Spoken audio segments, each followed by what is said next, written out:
have a concept. You have a great concept. You guys are doing it, man. And it's an honor for me to just be, a small rock, man, in your mountain. I'm going to pop a top in your honor. Mr. Doc Walker blessed us with his presence and knowledge.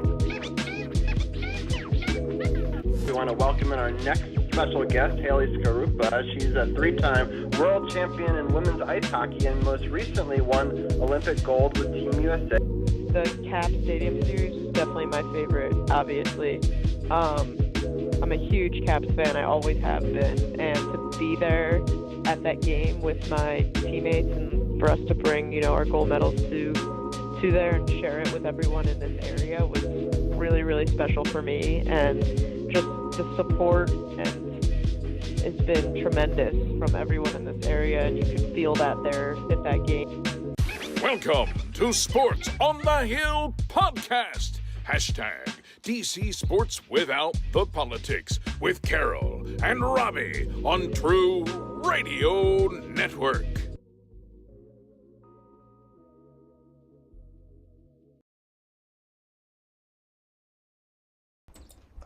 All right, and welcome to episode 407 of Sports on the Hill podcast.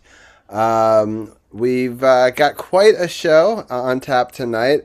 I'm going to be doing lots of stuff behind the scenes. I'm actually traveling tomorrow to Texas for a week. So I'm packing, running a podcast, putting kids to sleep, all simultaneously. But it's be a fun night. It's the season finale of season 10 of Sports on the Hill podcast. Tonight, we're going to talk a little bit of hockey. The Caps did about as well as they could do this week. So that was nice to see. I'm hoping it's not too little too late. It's hard to know, but we are still on the outside looking in the playoff hunt. But Ovechkin did get some important goals this week and leveled up to 1,000 career goals if you include the playoffs and regular season, joining only Wayne Gretzky as the second player to ever top that mark. So congratulations to him. Mm-hmm. We also had a debut of a brand new Capital. C4 was there, so we'll have her to give her thoughts on that as well. And lots of fun stuff to break down this week. And on the hockey side, I wish that we got 3 wins, but we almost did. We were 2-0-1. And then we got Raw live on Netflix right now. We'll be talking about that in hour 2 with C4 and Sith. And then Champ is going to join us a little bit later than usual because unfortunately his internet is out. So he's choosing to watch Raw, and then he's going to give us our after Raw takeaway as well as March Madness and stuff like that. So Gil, I'm going to let you start off with giving people a rundown of what happened this week on the Power Play Point podcast. Yes. So we have what turned out to be, pleasantly enough, a very special episode. Literally at the last minute, Anna comes to me and says, texts me and says, well, I have somebody who is putting on a bit of a charity over at the Haymarket Iceplex in Haymarket, Virginia, and it's for Hockey Fights Cancer. So, of course, yes, we're on board with that. And it's actually the person who's running it. It was her husband that came on with us. So Al Given. So it's Kara Given who runs part of the activities there. But it was her husband Al that came on with us to talk about the charity and what's going on and the prizes that are being given away. We're going to post the link to that all week long on our Facebook page and wherever else that I can. It is a very worthy cause. Of course, Hockey Fights Cancer. All donations will go to that. Raffle tickets are $5 each. I say again, $5 each. You can't beat that. Not with Tom Wilson's stick, which, by the way, is one of the prizes that's coming up or available. Yes, signed copy, signed one of his wood sticks is what's available, along with a Jason Robertson Dallas Stars jersey and 4 tickets to a future Washington Capitals game. Date to so be how many later. Tickets has Anna bought to put in the pot for the Tom Wilson stick? That was one of the jokes if you caught the episode, but yeah, I'm sure she'll be she may even make an appearance. The whole thing it also centers around a tournament, a kind of a beer league tournament type of thing, but it's I forget what they call it, but it's a short version of hockey where they play 3. It's how how they play 3 games at once. They divvy up the rink to the 3 zones, so you have 3 games going on at once. Nice. So there's still slots open for that if you want to take part in that. If you're local, if I were a lot closer, I might have partaken in that. Also, I have a family obligation that day, so. Either way, but Anna may well be joining onto that. Hopefully she can. That'll be the weekend before. She is scheduled to go on her break. A lot of people having breaks. It's like a Kit Kat convention. Anyway, that was the focus, of course, and we did the recap of the 3 games as only we can do. And Al stayed on for that. Pretty good stuff. I hope you all catch it and enjoy it. Yeah, sounds good. I will do the Gil command here for anyone that misses it. You can always check out the Power Play Point podcast. I'm always a big fan of that. And sorry, I had a little Kenny Omega come out in me. I'm sorry. All right, jazz hands. Yeah. So it's. I just want to thank all the people for tuning in live on Twitch as well. We got Low Bass Guy. And then we've got my dad Oh, who's in hello, chat. puppy. And then also we got Sith as well. And we've got Lily coming in here. And we got the brand new Lily command as well, which will make a Lily appear live on screen as well. All right, let's see if I can get this thing going here. Let me screen share. I have to do a couple of things real fast to get it to. Oh, they're trying to cuff Rollins and take him out in handcuffs. Okay. Yeah, I still don't understand why that's going on. Why is he being cuffed versus? Who knows? Because I think Heyman's trying to claim something. I missed part of what he said. Yeah, But we'll have to have Sith and Champ fill us in an hour or two. yes. All right, I think we've got it. There it is. It's all good now. And okay, let me switch to the hockey feed over here. And there we go. All right, so we got the hockey thing up. The first goal of the week is very fitting.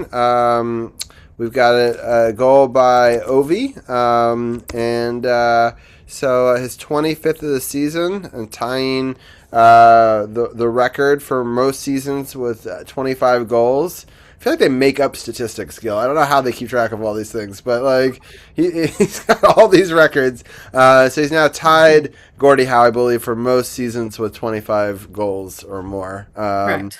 And so, Gil, why don't you break down this one? Okay, so we were complaining last few weeks Ovi wasn't doing Ovi things. Well, he did Ovi things definitely on this one. Charges at the net, shot by Sandin, tips off of his stick and off of the defender into the goal, Yes. giving him triple nines for the career combined, of course, regular season and playoffs. But yeah, you loved even though it was kind of an accident. This is the kind of accident you love to have, not the other kind. 9 months later and a beautiful event and that kind of thing. No, you want this kind of accident to happen because it gives the team the lead. And they went on to play a pretty good game, as we will see in the later highlights. Yeah. And this is a game that I was at. So we were sitting, that's right. Yeah, we were down in 115. So we were in that corner right around where they're kind of bunched up there at the start of the play. And yeah, it was a thing of beauty. It was nice to see Ovi doing Ovi things for at least part of the game. Yeah. He seemed to be into it. Now, if everybody can indulge me for a minute while I'm at the mercy of the slowness of this stupid app. I'm trying to look up a vital statistic for the game. Yes. We've been okay. So you want to know Alex Ovechkin's total ice time for this game? I think it was something like 13 minutes. It wasn't very long. You are 3 seconds off. Just 3 seconds off. 12 minutes and 57 seconds. Wow, that's a big guess. Yeah, that is like. That's what we're talking about. The 14 minutes was maybe the sweet spot, right? We're having that chat. 40% less, than the 19, 20 minutes he was getting. And yeah, hard to argue with the result. So I don't know, may have something there. Right. Hey, look at that. We're paying attention. Yeah, it's good. I'm so happy for him. Obviously, 9's my lucky number, so 999 is an awesome one to get. And I don't know if he's going to get the real 999 goal. Yeah, I'm still thinking this is done after this season, but who knows? He could still surprise us. He could still have another season in him. Who knows? My only thought is, there would have to be something in it for him, I think. I'm not sure. I mean, I think he would love to have a season. I'm of two minds. I think, first of all, he would love to have a season where he can just fucking play hockey, without having to worry about breaking the record, tying some record, breaking some record, just freaking let the man play hockey. And I would, I think he would really love a season, because I think a lot of this is starting to wear on him. I don't think he's feeling pressure, but I think he's just getting tired of it. Yeah, I can see that. And that may be part of the reason he's not, quote unquote, performing as well as he has been. I think he's getting tired. First it was the 895, then it was 900, then it was the 1,000. Now it's, who knows what it is next, So I think, on the one hand, I could see him coming back because he would like 1 year just to play hockey. Like he did early on. The problem is, I feel like he didn't tell anybody that this is his last year if it was, because I think he doesn't want the spectacle. And so even if he said, I'm just doing one more, then that becomes a spectacle into itself, right? So. Well, I think that's why he hasn't said anything. Yeah. Because if he says, I'm retiring, then, that becomes a distraction. Oh, it's Ovi's last year. We got to do all these things for Ovi, yada, yada, yada, yada. That puts all the focus back on him. But if he doesn't say anything, it's an opportunity for us to say, okay, he's still playing, he's doing well. But now we can focus on Leonard, Hudson, Farivari, Chikrin, all the other guys, right? We're not focused solely on Ovechkin. Which, when he does retire, and I'm about 99.999% certain it's going to be the end of this year, it'll make the transition easier. Because it's not a complete chop off severed. Does that make sense? Yeah, I'm with you. I just caught the most legendary Pokemon, a Magikarp. I just said that. I'm with you 100%. I think he doesn't want to be a distraction from the team. He doesn't want it to be a me. And I think he's done a good job as a captain about not making it that way. But it's hard. He's not. It's everybody else. So I think that's part of the reason he's not said it. Nothing has been said. Right, and they told NBC if you want an interview with him before the game to share, you can't ask him that question. So I thought that was, or not NBC or whatever whoever, it doesn't matter. TNT, I guess it was. So yeah. Or no, ABC. Yeah, so ABC. Okay. Yeah, it was nationally televised because that Sunday game against Boston. Right. So anyway, we can go into the next goal in this game. Tom Wilson scores a really nice goal here, and I like how he can't be one up by Ovechkin. Ovechkin gets his 25th. Tom Wilson gets his 25th, and so I like how to break that one down. Anything Ovi can do, he can do the same. Okay, so yeah, not going to say better. Okay, so winding it back to the beginning here. So yes, 25 for Tom. So the play starts with Protas actually at the circle doing a 3-man game here with Van Riemsdyk and Dubois. And he just breaks it open at the left circle and puts away the shot. Tom imposing his will, which he is good at doing, and when he's really into it. And Anna and I discussed this on the show that he may have been suffering from a slight hangover due to Olympic participation duties, and he may finally be feeling fully 100%. And this was evidence of that. Ullmark wasn't ready for that shot. No. He was pulled out of position by hold on, I have to look at the thing again as it rewinds through. So Ullmark was pulled out of position by, I think, when Protas got the puck initially. Protas sets a great screen here, and surprisingly, Van Riemsdyk has surprised me with the week he's had. Great seam pass from him.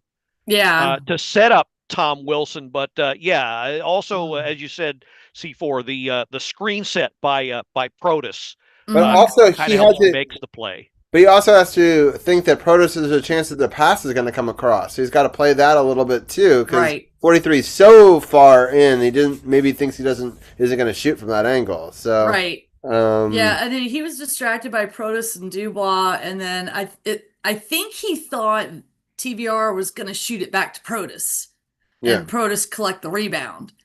I don't think he was expecting TVR to pass it to Wilson. And again, that's where I was at that game, and it was again right in front of me. Literally, I was sitting. We were in 115, about 8 or 10 rows up. We were in row J. 10 rows up. So yeah, it was great. Oh, that's awesome. So the big ass line delivers there. Right. Nice to see them back together again. Yes, I like it as well. And then Protos gets an empty netter, which is awesome. Oh yeah, this is great here. So rebound, and he picks up the loose change, skates it to center, and fires it. And so this one. Oh, okay. No, this isn't the one. I would have changed the name. Okay, so this might have been the one, but he scores another goal during the week, very similar to this, that kicks off a tradition. We'll get to that later. It's in the next game, but yeah, always great to see him with his reach, taking care of business. Yeah, it's great to see him do this kind of thing. I don't care if it's an empty net goal, because it means his awareness is peaking and he's getting into those right positions to make the difference and make the right play. So I actually love one of the teams that were fighting for spots, so you need to bury them and not have any chance of going to overtime. Yes, so, yeah, most definitely. So those are really where those empty nets come in handy, is where you're trying to separate yourself from another team you're playing against. And then Cole Hudson, why C4 was there. Man, he looks good. He was great all over the ice. I was just so impressed. I'm so happy that his friendship with Ryan Leonard, and that they've been chatting this whole time. And basically, Ryan has been able to scout the pro game for Cole in some ways, because it sounds like they've been talking and playing games back and forth and being in constant communication throughout this year. It's funny because obviously he's been rivals with him in the past because they play against each other in Boston, but they play with each other for Team USA. And so that was funny. The minute he got his stick on the puck for that play, the entire arena stood up and is cheering him on. And watching him go down and McMichael doing this the whole way down was like live. It was just it was louder than I've heard it in a long time in there. It was louder than I've heard it in a long time in there. But like the second his stick touched the puck and he started skating, the entire arena stood up and was cheering him on. Tell me again, there won't be players that you can't get excited for after when and if Ovechkin retires, please. Yeah, okay. This guy's is one of them. Is one of them right now. Leonard. Yeah. Wilson's picking up. So again, if you're done after Ovechkin retires, you're missing out. Yep. I agree. And I mean, he just in all the games so far this week that he's played, I feel like he gives an energy and sort of a dynamic that we've desperately needed. And man, I wish we put him on the power play a little earlier. I feel like if you watch him closely, his eyes are constantly moving. He is trying to anticipate what's going to happen so he can be where he needs to be. If you're watching him closely, you can see that. And it is just amazing. I don't think I've ever seen even veteran defenders be so aware. And at the end, I don't know if you guys saw the clip at the end that somebody posted where he was being interviewed and Tom Wilson comes up with the shaving cream and he says, he's got such good vision. I almost didn't get him. Right. Yeah. He almost dodged it. If you watch that clip, a split second before Tom comes in with the shaving cream, he's turning his head. Mm-hmm. So it's crazy.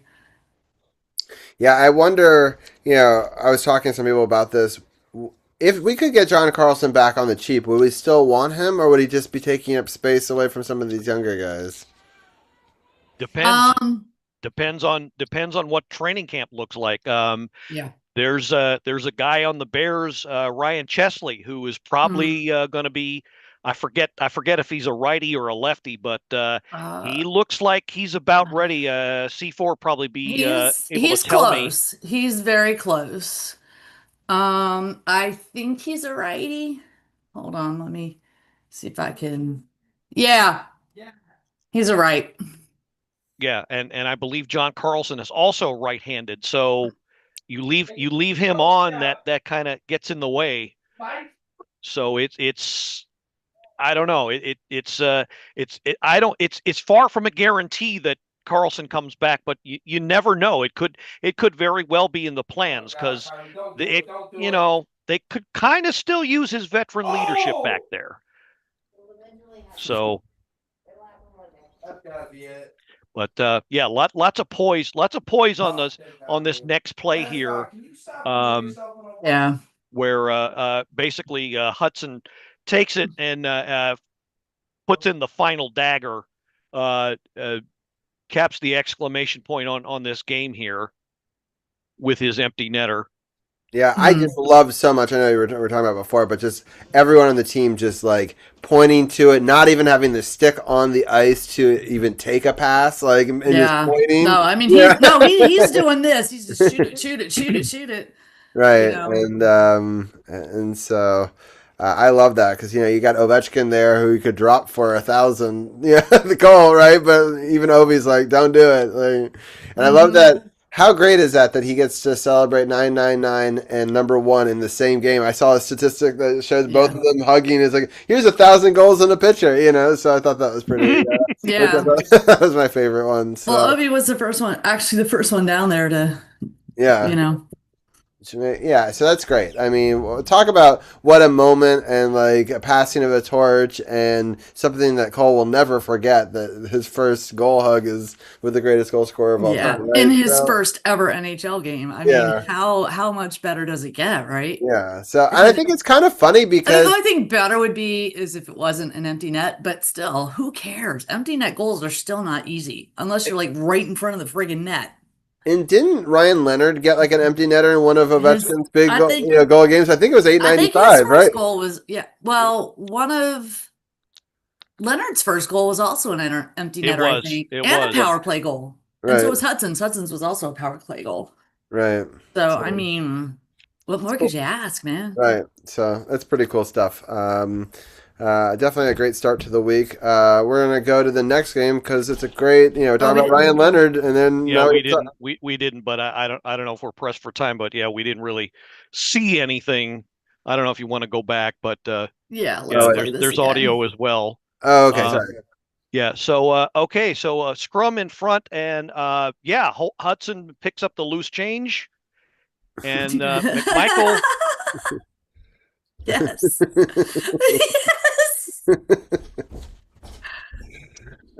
Tells him what to do with it. Fantastic. Howdy, howdy, howdy, howdy! Oi, oi, oi! Yes, that was the great and mighty Sakroom.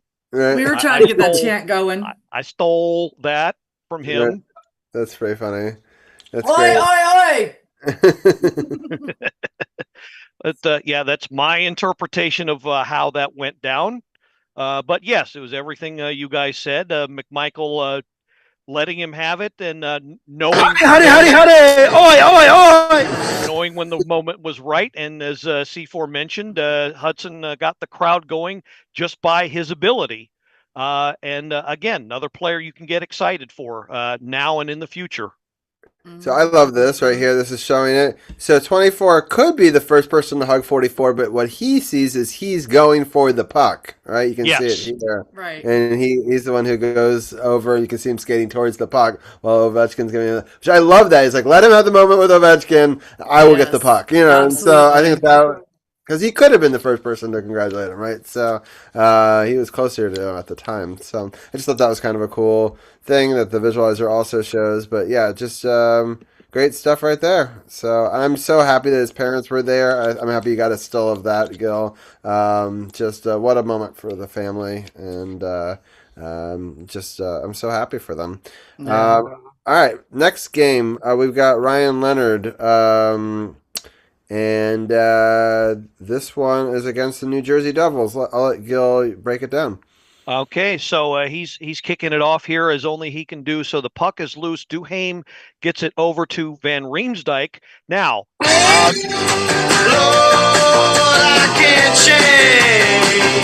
didn't get the voice right on that. But you notice Leonard comes off for Frank change, and he steps in and just fires it in from the right circle as that's kind of his thing now, that wrister from the right circle. But yeah, I thought it was great that they held it long enough to allow for that change for Frank to come off, and you can see him coming on, receiving the pass, and then just stepping in and firing with all that momentum he's got. Yeah. It was beautiful. Yeah, that's some great stuff right there. Do you have any thoughts on this one, C4, before I get into the other empty net? I mean, Ryan Leonard. What else can I say? He's living up to expectations, which is not always easy to do. Especially as kind of juggled around as he's been, if you will. You know, different lines, different partners, different amounts of ice time. So considering how juggled around he is, I think he's doing fantastic. So I mean, 15 goals already. That's, I mean, for a rookie, as much, like I said, as much as he's been juggled around, that's pretty freaking awesome. He's got a good shot to finish with close to, if not past 20, which I will take any year, any day. Yep. For a first year, for a first full year. Absolutely. Yeah, it's some exciting stuff. All right, we got Protos getting another empty net goal. He's starting to collect them, Gil, this year. But you know, good stuff. I mean, we were just talking about it. It's a sign that he's good defensively, right? And that he's taking his opportunities when he's not overskating them. He's not forcing these by any means. He's just playing good defense and skating through it and getting rewarded. And keeping the puck and not turning it over. And, just doing all of the right things as best as he can here. And once again, the big-ass line making the difference, closing it out here. Always short of the McNugget minute, but that's my only complaint if there is one. So, again, same thing. Yes. So when did this goal song change? Because it has not been at this whole season, right? So this is like it played Wednesday night when we were there. Yeah.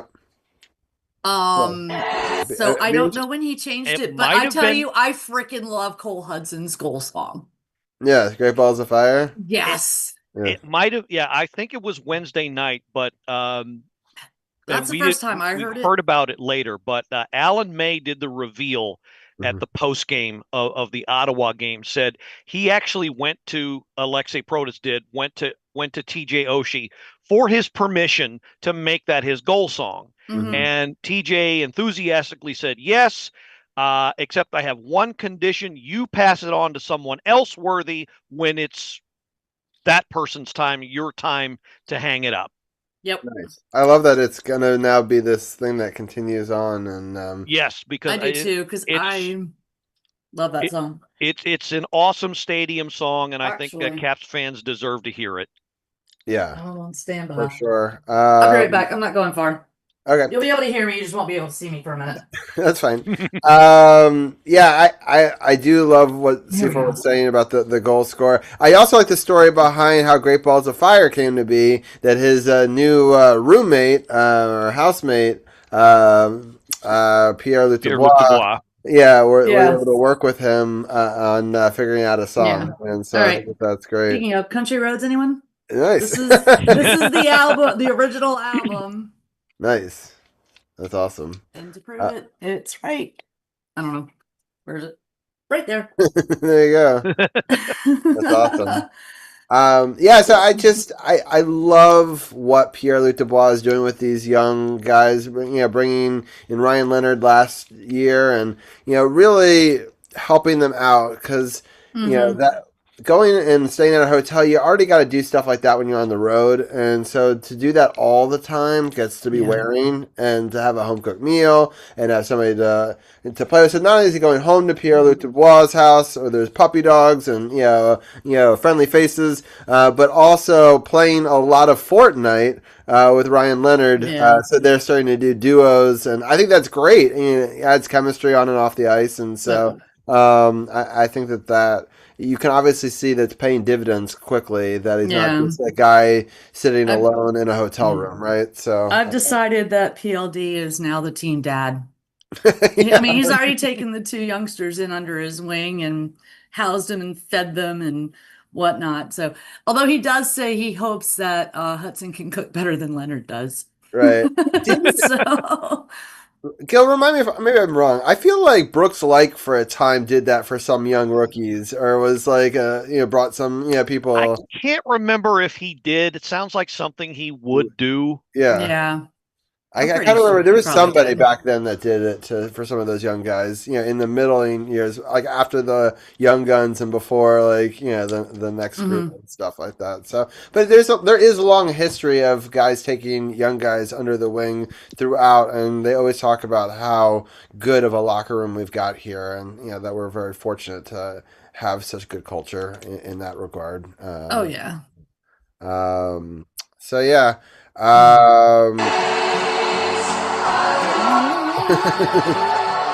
The entire arena erupted on Wednesday night when that came on. It was fantastic. I mean, a lot. I will admit, there was quite a lot of confusion because I think Wednesday night was actually the first time they used it for Protus. And Marcus says yes, it was.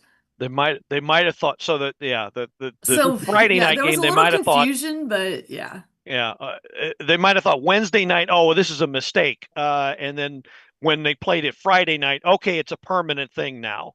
But they did explain what happened. If you watched the game on Monumental, they did explain how that came to be. Yeah, that's exciting. All right, so let's get into the game that we had sort of had a scheduled loss for. We were talking about it last week, but man, the Caps came to play. This is a tough out, and I know that C4 and Sakurum himself went to this game, as Marcus is a big fan of Colorado. This is kind of a win-win. Specifically, got Gabriel Landeskog. Right, and he got to meet him, right, and get a sort of. Yeah. We thought they were staying at the one hotel where we booked, but they were actually staying at a different hotel, which was close by. So we walked over the morning. We walked over there Sunday morning, and they had like a little section set off for people, and so some of them came out. They came out. A few of them signed. A lot of them really kind of didn't, but I mean they all kind of greeted us, but apparently there's a group of guys there that apparently were there when they arrived, and apparently one of their buddies got Marcus could tell a story better than I, because he was actually talking to them. I was kind of staying off to the side because I'm like, Colorado, okay, fine, But apparently one of their buddies ticked off some of the players, or they were being really rude or something. And, players remember that kind of thing. But we did see Landeskog. Landeskog actually charges for autographs. I did a little digging, so don't get mad at him for it. I mean, I did a little digging, and I think it has to do with his contract with Fanatics. It's kind of one of those deals where you either charge for autographs and, donate it to charity or whatever you do with it. I haven't gotten that far yet. Or or you just don't sign. Now, at practice at the home facility, he does not charge. but apparently it's something he does on the road. And I kind of get it because these guys, I said that most of the guys that were there, I got the impression that they were there getting autographs to resell and not for themselves. So I get why he's doing it. It makes sense to me. It's, but I didn't have $20 in cash, neither did Marcus, so we didn't get an autograph, but we did get to see him, so he was content. Yeah. Well, that's good. On the bright side, for the Caps fans, sort of scores first, so I'll let Gil break this one down. Fair warning, this video runs kind of long. It's a bit of a complicated play here, but let's go ahead and run it. Okay, so Roy picks it up behind the net, gets it over to over to McMichael, who does something here that's very key. Look where everybody is. McMichael's about to do something he's done before. He's very good at setting up plays like this. This is going to be a specialty breakout. There's a reason for that because, well, it's kind of in his blood, as I'll go on to explain here. This man here, this is Cornelius McGillicuddy McMichael. This is his great-grandfather, who was one of the first aviators who delivered airmail for the United States Postal Service. Okay. No, he's not. But here's an airdrop here. It was an air pass over the two lines, sort of like this. Oh my God, it was so pretty. It's awesome. Blackwood, Wedgwood, they're all kind of running in together. Blackwood was in goal. And I don't think he saw it coming. No, because McMichael is so good. He did something just like this earlier in the year. And I think it was sort of who scored on that one too. But this is just a great, just for this alone. I know McMichael's had kind of a tough year, but for this alone, I think they should try to see if McMichael can stick. I know there's been a lot of talk of trading him, but just because he's good at stuff like this and can see through. See, look, they're all puck watching him. Yeah, they're all waiting for him. They don't see sort of sneaking in behind. Exactly. And making the play. Yeah, they don't see him trailing. Yeah, it was beautiful. This was just it was a great goal because of that. And I think part of it was the Avalanche weren't quite ready for what the Caps had in store. They had a great game plan that executed just about to 100% perfection in this game. And as I'll speak to when we're done here, they got a shot if they can stick to that. So maybe. Maybe. My concern is there's too many people with games in hand ahead of us. Yeah, no, they didn't do themselves any favors by peeing away so many points in January and February, but yeah. Oops. Go away, Lynn. Go away, Sebastian.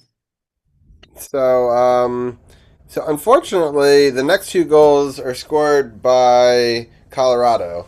But Ovechkin gets his first home power play goal of the season, right, Gil? This is amazing. But wait until now. But hey, best for last and all that. And of course, it's in classic Ovi style. Go ahead and roll it.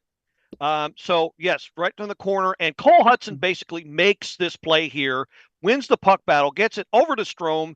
Classic pass. Bam!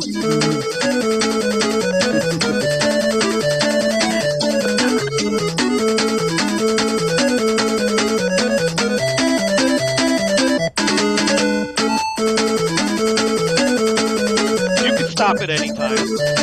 Or, well, actually. It just keeps going.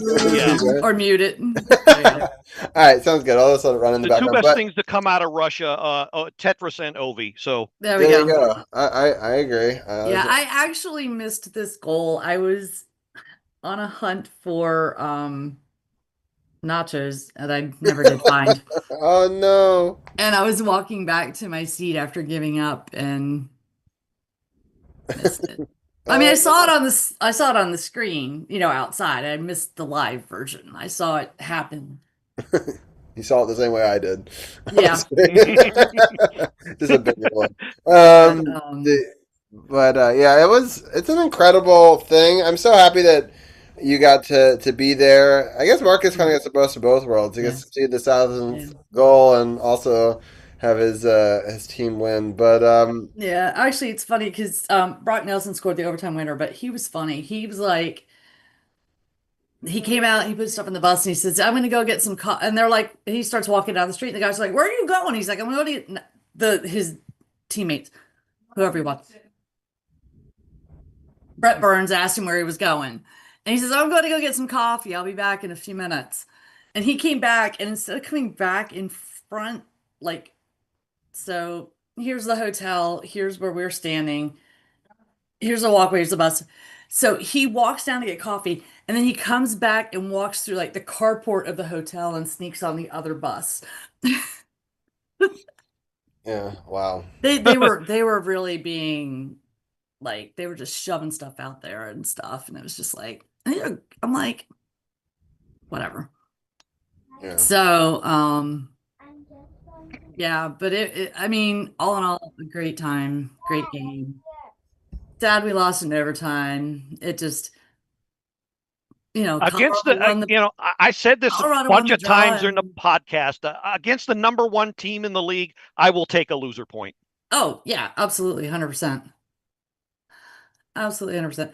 I mean, it's just Colorado simply outplayed us in the overtime. They kept control of the puck, but that's the way it is in overtime. Whoever controls the puck is usually going to win it. So, yeah, for sure.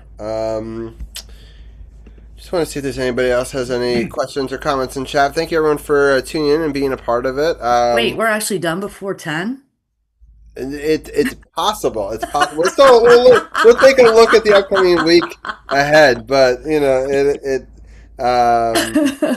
it is true that we are nearly done. I do want to take a look at the schedule ahead, and I'm going to quickly go through because it's 2 weeks worth of games, and then I'll let you guys talk about a moment or two that interest you the most in this time. So tomorrow is the first game. It's against the Blues. It's in St. Louis. It's an 8 o'clock game. And then on Thursday, we're at Utah. That's a 9 o'clock start. And then Saturday, we're at the Vegas Golden Knights, 10:30 start. And then the following Tuesday, again, we don't have a Sports on the Hill podcast next week. This is the season 10 finale. Tuesday, the 31st, we're against Philadelphia, one of those teams that we're fighting for those last spots. So that's on the 31st. And then as we flip to April, on the 2nd, which is a Thursday, we're at New Jersey, another team that we're sort of fighting for one of those spots. It's a 7:30 game. And then we got to play Buffalo Saturday on the 4th, and that's a tough one. They're the leader or one of the top teams in that division. We have to win that one. It's a 7 o'clock game, and then it's a back-to-back, so we're playing against Buffalo in Washington at 7, and then on Sunday we have to go to New York and then play against them on that one. And then there's Wednesday the 8th at Toronto, and then Saturday the 11th at Pittsburgh, and Sunday the 12th is the Pittsburgh one at home as well. And then we'll be back on the 13th with our season 11 premiere, where I assume that we will be out of the playoff hunt at that point, but we will see. They pretty much have to win all of them. But I'll start off with you, C4. What is your thoughts on the upcoming few weeks ahead? Ugh. I don't know. It's going to be hard. I mean, like you said, a lot of these teams, some of these teams are way ahead of us. Some of them are fighting for playoff spots. I think St. Louis is probably, of all the games, the most winnable. Probably St. Louis, probably the Rangers, maybe New Jersey. Buffalo is always going to be hard because they beat us by 1. We beat them by 1. But yeah, if we come out of this at 500, I'll be happy, but it might be less than that. So I don't know. I'm a little concerned. just because so many are fighting for their life. I mean, I'd love to play spoiler for some of these teams, and I'm thinking that might be the best we can do through the rest of the season. Yeah, it's tough. I mean, I hope that we beat Pittsburgh twice for obvious Oh, reasons. yes. I would love to beat Pittsburgh. Pittsburgh actually is doing way better than anyone expected them to do this year. They're kind of like what So, we were last year in a lot of ways. Everyone thought that they were going to have a big yeah. regression, and they didn't. So that'll be interesting, nonetheless. But we shall see. So one of them is on TNT and one of them is on ABC. So both those Pittsburgh games are on national television. Yeah, actually, if you look at it, The Toronto game was also supposed to be on national TV, but they flexed us out of that. So yeah. So, yeah, New Jersey's going to be on ESPN. Rangers on ESPN, both Pittsburgh games. Yeah, Pittsburgh game. one's on ABC, one's on TNT. Yeah. And then of course, the last one's on ESPN. Oh, one little note about that New York Rangers game. That was it's a Sunday 7 o'clock game. You can watch it on Disney Plus, which is Really? They are doing a cartooned version of it where they're using chips on all the players, and so you can actually watch it in a virtual fashion. So that will be fun. And what's really cool is it's Inside Out too. Out. Right, so I'm a big Yeah. fan of Inside Out, and so because she plays hockey and that's her thing, and Hockey Fantasy Island and all that sort of stuff, right? So, That'll be interesting. yeah, it'll be cool to sort of have an Inside Out version of Caps versus Rangers. And in fact, I believe this is the second time the Capitals have been a part of this. And This is at least the second time. I seem to remember a third. I think that there's been 3 games. I think 2 out of the 3 have been Washington and Rangers games, actually. Yeah. So, The first one was Big City Greens. Right. Yeah. That cartoon. And And this then one, they did another Big City Greens one, but it Yeah. wasn't us in it. And then now Right, they it was did somebody this else. one. So, but cool. Just thought I'd throw that in there since I won't be back on to talk about it, between now and then. But something to look forward to for people. I will be in Mexico, so I may have to use a VPN to see it on Disney Plus. Yeah. Gil, what are some of your thoughts on the upcoming couple of weeks? I'm not looking too much further past than the end of the month. St. Louis is a winnable game. I think they've got a good shot against Utah because they play a similar style. And by similar style, I mean keep it as low event as possible and take advantage of what opportunities do come. So as long as they're mindful of that, they've got a shot. Vegas, I'm not too worried about them.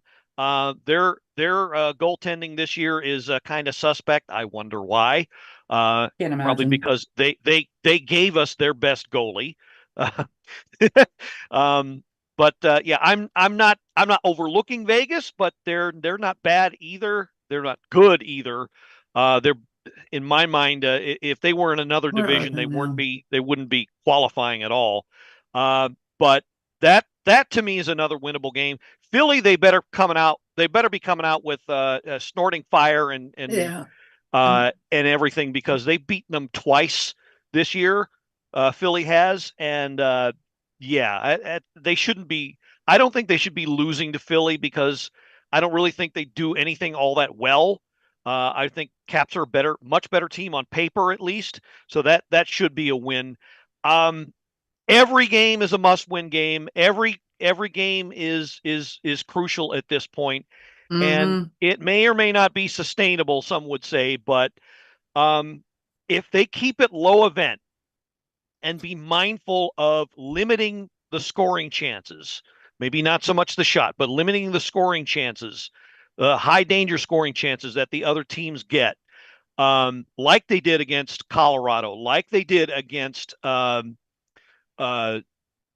oh shoot, I lost track of my Boston, and New Jersey for that matter. Keep it low event, keep the shots and the high danger chances pretty low. I think they've got a pretty good shot if they can stick to that game. These last 11 or so games, and play it out that way, they've got a pretty good shot.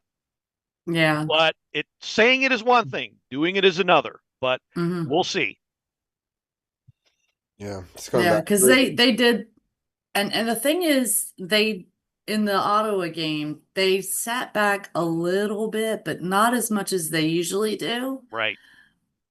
And that obvious. I mean, the second period was not great, but the first and third were really really good. Second period was okay, but that's where we tend to, for whatever reason, whether we're winning or losing, for whatever reason, the second period is just not our period. So we'll just have to see how that goes. And I got to be brutally honest. It's not exactly the most exciting brand of hockey, but it is winning hockey. So, get ready for a good dose of that. It's their only shot, but it may be all for naught because it's too many games they've got to win, and too much that has to go their way from other teams. And the schedule makers didn't do us any favor because they're all playing each other right now. And I do note it, and like you said, the game is different with Hudson in the lineup. And it's just, I mean, actually, the funny thing is he was not on the first power play against Colorado. He was on the second power play. And you could see the difference. Yeah. When he was on the first power play Wednesday night, and then Friday. But he was on the first power play unit when what happened? When Ovi scored his power play goal. Yeah, he was. Yeah, he got the assist on that, right? He did. So yeah, his first career assist, it makes no sense to keep him off of PP1 because they are clearly a lot better with him there. I think a blind, deaf, and dumb person could see and tell the difference when he's out there. The puck moves a lot easier. Zone entries aren't forced. They're not losing possession as easy. They're not chasing things. Yeah, they're not making a mess of things. And the other thing I noticed Wednesday night, and actually Marcus pointed it out, that we didn't get pinned as much in our zone when he was on the ice. I think there was only one series, or whatever you want to call it, shift where we were pinned in our zone, but every other shift he was on the ice, we were not pinned in the zone. He was, we were able to get it out because he was doing his thing. So yeah, it was very exciting. Yeah. Well, I'm gonna do a little bit of a segue. Baylor's beating the snot out of Dom. I was about to say our segue is going to be that this Raw has gotten interesting. Dom just lost the Intercontinental Championship. Penta? Penta beat him again? Yep. And then right afterwards, we got Finn coming to take advantage of the situation, and we got a suicide dive right now taking out members of the Judgment Day. That was his old faction, right? Boom! So I'm a little behind on my phone. Sorry. Yeah. No, you're all good. We get you that way. You get your live reaction to it. I wish Champ were here because Penta ought to take that title and GTFO. That way he'd be Pentagon. Oh God. Seth, you care to chime in on that? Yeah, Seth is here. He could give his thoughts on that one. But Gil, I'll let you give your final thoughts on hockey and anything you want to say before we let you go. And thank you again for making season 10 very memorable. We've shared a lot of great moments throughout season 10 here, and I was hoping to make the playoffs in season 11. So it's interesting. We started this podcast as we were going right into hockey season, as we started in March, right? And so of the now, here he comes off the rope. What will be 11 seasons? We made it 9 times, which I'm pretty happy about, in general. And now we've got 1,000 goals for Ovi, but just a lot of memorable stuff. And so thank you for helping me run this first hour every week on Sports on the Hill podcast. Always a pleasure making Mondays great with your show. Thank you so much for having us on. One last quick reminder, we've got the charity for the Haymarket from the Haymarket Iceplex that is benefiting Hockey Fights Cancer. Contact me directly, either on the Facebook page or DM me if you're on Facebook. If you have any questions, raffle tickets are $5 a piece. Still plenty of time to get those. And again, benefits Hockey Fights Cancer. And this is another great week. But even if the Caps don't make the playoffs, like you said, Robbie, a lot of great moments so far this year. Pleasure to be a part of it. Real quickly, before you go, I didn't see my dad's question, and I'll ask it to you as sort of your parting thing. My dad says, if we can't be in the playoffs, what should the Caps do this year to improve for next year? Definitely not tank. I don't think there's any benefit in it. There are too many teams that are. I actually ran this looking at the app, looking at the standings. Right now, if things stay pretty much on course, Caps are looking at best, and this is even if the ping pong balls go our way, at best they are looking at probably the 14th or 15th pick, or maybe 2 spots higher. Not even a top 10 pick. So even if they tank, they're not going to get much better than that. So doesn't really benefit. Play out the string as best as they can. There's the big thing about, Hudson has an extra year if you limited him to 9 games. Some say let him wait. Some say play him out. I'm of the play him out. You got all these games. Let him showcase I'm 100% his skill. let him play. Let him play it out, but whatever. Either way, he's getting all the experience he needs.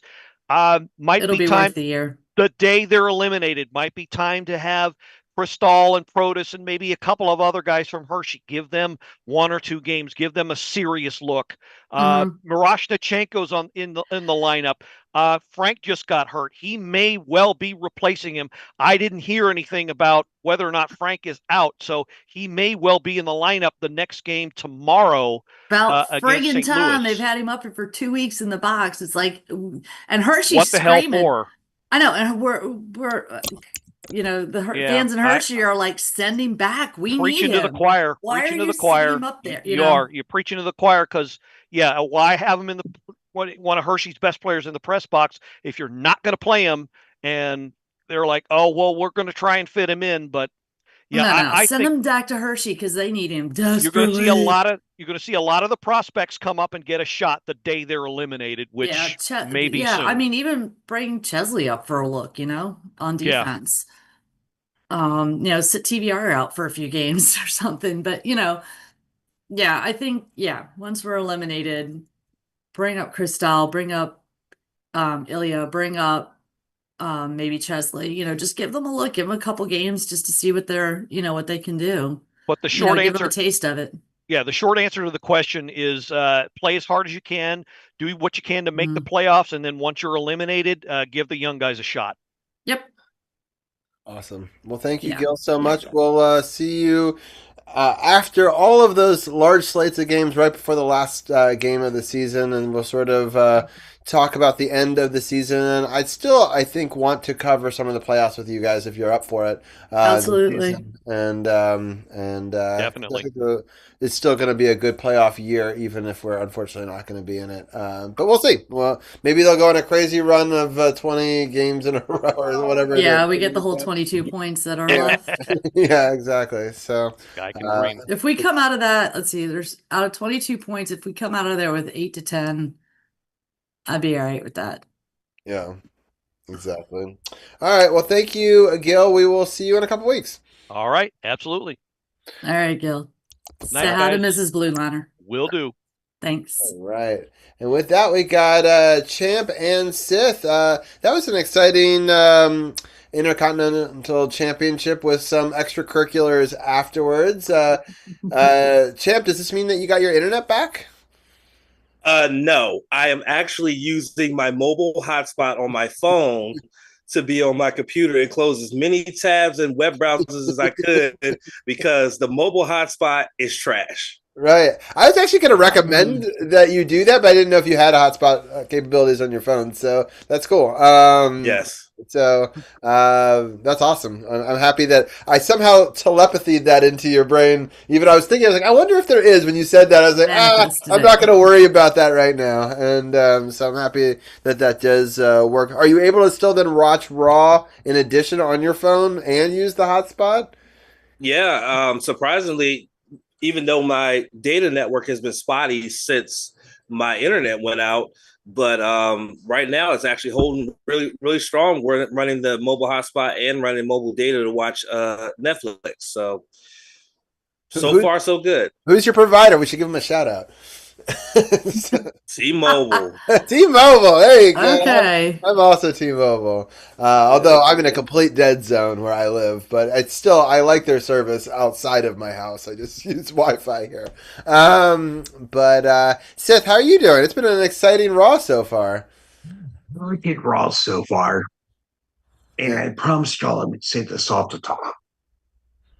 Brock is doing excellent business here. Mm-hmm. He knows point blank, I got to sell this guy as a threat. Mm-hmm. So, tonight being, him getting out of the F5 and getting Brock over the top rope and then selling the concern of, oh man, this kid could be legit. Mm-hmm. Excellent selling by Brock there. Mm-hmm. You can tell that Brock was like, I'm going to do business with this kid. Put me in the ring with him. You can tell. Yeah. Yeah.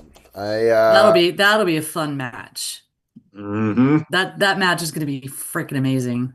I cannot wait for that. I would say that's going to be big beefy men slapping man meat. And I'm here for it. Yes. Exactly.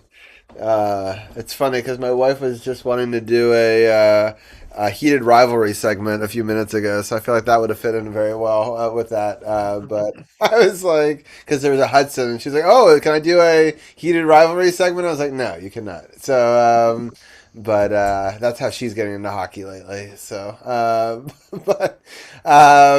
yeah, and then she, of course, was walked down during the Kabuki Warriors fight, and she's like, "What are you watching?" Because it was just like a crazy. I kind of have it on the phone, but I missed part of it. Missed it. Yeah. And there's also a spillover from another fight that was happening in the back. Like they could fight in the back. I was like, yeah. And so it's pretty funny. But yeah, I love when they start out front, it continues in the back, and you've got two people talking, and all of a sudden they randomly come through fighting. I love that they do that. Yeah. That just cracks me up. It's like, yeah. So we got CM Punk live. Here we go. In the middle of the ring, and both of them are in the building tonight, right? So we're gonna have another. Yeah. Yes, Roman is in the building. Yeah, so and then there's the whole Paul Heyman and Seth thing, which I saw part of. Yeah, can you guys explain that to me? Because we were talking hockey, and I was only seeing parts of it. How did they get the cops involved? Because Paul Heyman. So apparently, there you go. Yeah. Seth said it for me. Yeah. He couldn't get within 50 feet of him, and he kind of did, and they escorted him out. But then when he mentioned his daughter Rue, he came flying back around and just decked Paul Heyman and got arrested. Yeah. Excellent. Those cops these arrest angles. Yeah, these cops look so fake, though. I don't know if I know. Yeah, I feel like I've seen Halloween outfits that look better. Yeah, I didn't see a single body cam. I didn't see them cuff them in the back. Yeah, they fake. Nope. The badges even look like they were toy badges. They didn't even look, Yeah. It was. I was laughing. I was like, "Well, Keystone Cops." exactly. So, but I like the angle though. I think that it was good, and Paul Heyman plays such a great villain. Just the laugh, the maniacal, oh my god, I love it. Yeah, he's definitely got that gimmick down. So, yeah, he's got a lot of stuff cooking with with Brock Lesnar and with this whole Vision thing, and I like that this week's matchup set up next week's Vision matchup for the title for the tag team titles, right, Seth? That's what happened tonight. Yeah. There'll be a street fight next week, actually.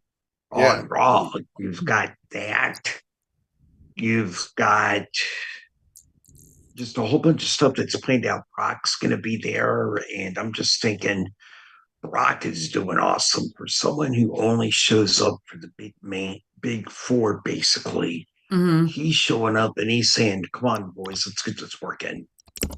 Yeah. You know, I love it. Yeah. I just have one request of WWE Creative. Have Punk retain at WrestleMania. The worst thing you could do with your World Heavyweight Championship is put it on a guy who's only showing up for the big four pay-per-views. And Roman, he's earned that right. I'm not lying. He's earned that right. Yeah. But it'll devalue your championship having a part-timer that only shows up. Mm-hmm. You know, he won't be back until like July to go to right, because he's leaving to SummerSlam. go And, film, right? you know, I'm just like, please don't let Roman win. But wait, I thought filming was done. No, is still making? Oh no, that is. Yeah, what's why? Oh yeah. You're right. Never mind. I'm thinking of Drew. Right, yeah, Drew's going off to film, right? And Yeah. I get that, but I was hoping Street Fighter would be over. And do you think that we could ever get to see a situation where we see more of him than just the big four, or is that just really because he's earned it? He has earned the pedigree, if you will, to work a part-time schedule, in my opinion. Mm-hmm. And I don't say that with any malice or anything. When you get up there, you become like the top guy. What the hell? CM Punk just asked Boss, said, "Are you old?" And they all said yes, and they then started doing the yes chants. But like what I was In fact, I'm proud of it. Roman's if I was earned the ashamed part-time of how gig. old I was, well, I'd be. He really has.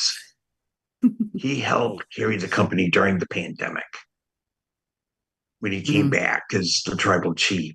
So yeah, he's earned the part-time status. Yeah. I know he's earned it, but I'm just wondering if he were to win it, if you would start to see him for a little bit more, and then he could lose it again in 3 months or whatever. But you get to see more of him. But I don't know. Hopefully, but the thing about these part-timers is they're on these big deals. They make a lot of money and whatnot, and they haven't worked out into their deals when they're going to do work and whatnot. So there's that. Champ, what do you think? Wow, Gordie Howe reference. Champ, do you think that he's gonna that Punk is gonna drop it, or do you think that Punk is gonna retain? I think he's going to retain. I think he's going to retain. Roman doesn't need the world heavyweight title, though. I think it'll be an ironic thing for him to win it. Just a couple of years ago, he was talking down about how much is not on the level of the championships he held. So I think it would be absolutely ironic and funny for him to turn around and win that championship at WrestleMania. But I think CM Punk will retain. As I'm trying to still listen to this promo. This promo is really good. Yeah. He made a hockey reference, which I just missed. I had the closed captioning on the phone. I was kind of hoping that Punk would walk out with a Dunkin' Donuts coffee or something like that. Oh man, that would have been fantastic. I forgot they were in Boston tonight. I'm actually drinking a milkshake from Sheetz. Or was. It's gone now. And note to certain wrestling websites, if the first thing you need to post in the morning is Liv Morgan chugging a beer at a Celtics game, you have no fucking life. None. True. Yeah. True that. I mean, she wasn't pulled over by the cops. She didn't break any laws. Oh, but we have to post. No, you don't have to post it. What the fuck, yo? He said when it's your 20 minutes deep in the match and you're gassed up and all that oil and jizz that you put on yourself. Oh my god! Seriously? Holy shit. That's fantastic. CM Punk that is diabolical work. That is diabolical work to say some oil and jizz that you put on your body. That's absolutely fantastic. Oh my god. Punk is diabolical. Someone asked me earlier, who in this upcoming generation of talkers can talk like Punk? And I thought, uh-oh. You know what? Uh-oh, here comes Jay. Uh-oh. Screw Jay. He is completely unhinged. CM Punk said, if I gotta fight all the Samoans, I will. That's why Jay bringing his crazy unhinged ass out there. It looks like he's about to unhinged Jay's money. Okay. Let me in the ring. Don't get his face, CM Punk. What are you doing? The best young talker in the business right now is now the crowd chanting OCC. Okay. All right. Your ass is old Punk. Oh, come on now. Well, it's true. He's only like 4 years younger than I am. Which is even more years younger than I am, so. Jay Uso just started off real simple. Your ass is old, Punk. Yeah. Oh. So Sith, this weekend there was a pay-per-view that you guys covered, was that right? We reviewed Revolution, which I believe the episode's on all audio platforms, I think. Not yet. We reviewed Not yet. Reviewed Revolution from AEW, which was a solid card. And Champ and I had the same quip that we always do, which is Tony needs to scale things back a bit here because the main card was 4.5 hours long. And your main event was 46 minutes long. Oh, wait a minute here. Now, Jimmy trying to talk Jay down. Don't do that, Jimmy. Don't do that. Jay ain't gonna let him. Jay's a hothead. I know, but I like hothead Jay. I didn't say I'm trying to celebrate. He's like, I don't give a damn. Oh, I'm with you. He's Sonny Corleone. It's just like Becky unhinged. Freaking love that. Or Goodfellas ramen reference. He's Tommy from Goodfellas. Oh God. Becky unhinged she's something. Punk's the version of Billy Bats. Here he come. Oh. Yeah, well, he said the line. He's gonna get real interesting now. He said all he do is walk around the locker room, talk shit. Jim, you need to acknowledge him. Acknowledge your travel team. Oh, here we come, baby. He said all CM Punk do is walk around the locker room, talk shit. I was like, oh, Jimmy unhinged is absolutely amazing. I know. Nearly as fun. Great. I don't know. I still think I like Becky better. Unhinged Becky. Unhinged Becky is awesome as well. Unhinged Becky, oh my lord. She went off like a little girl when AJ come out there. Now, is that strategy or is that fear? Or a combination of the two? I love how AJ Lee got into Becky's head, though, and said, yeah, I know.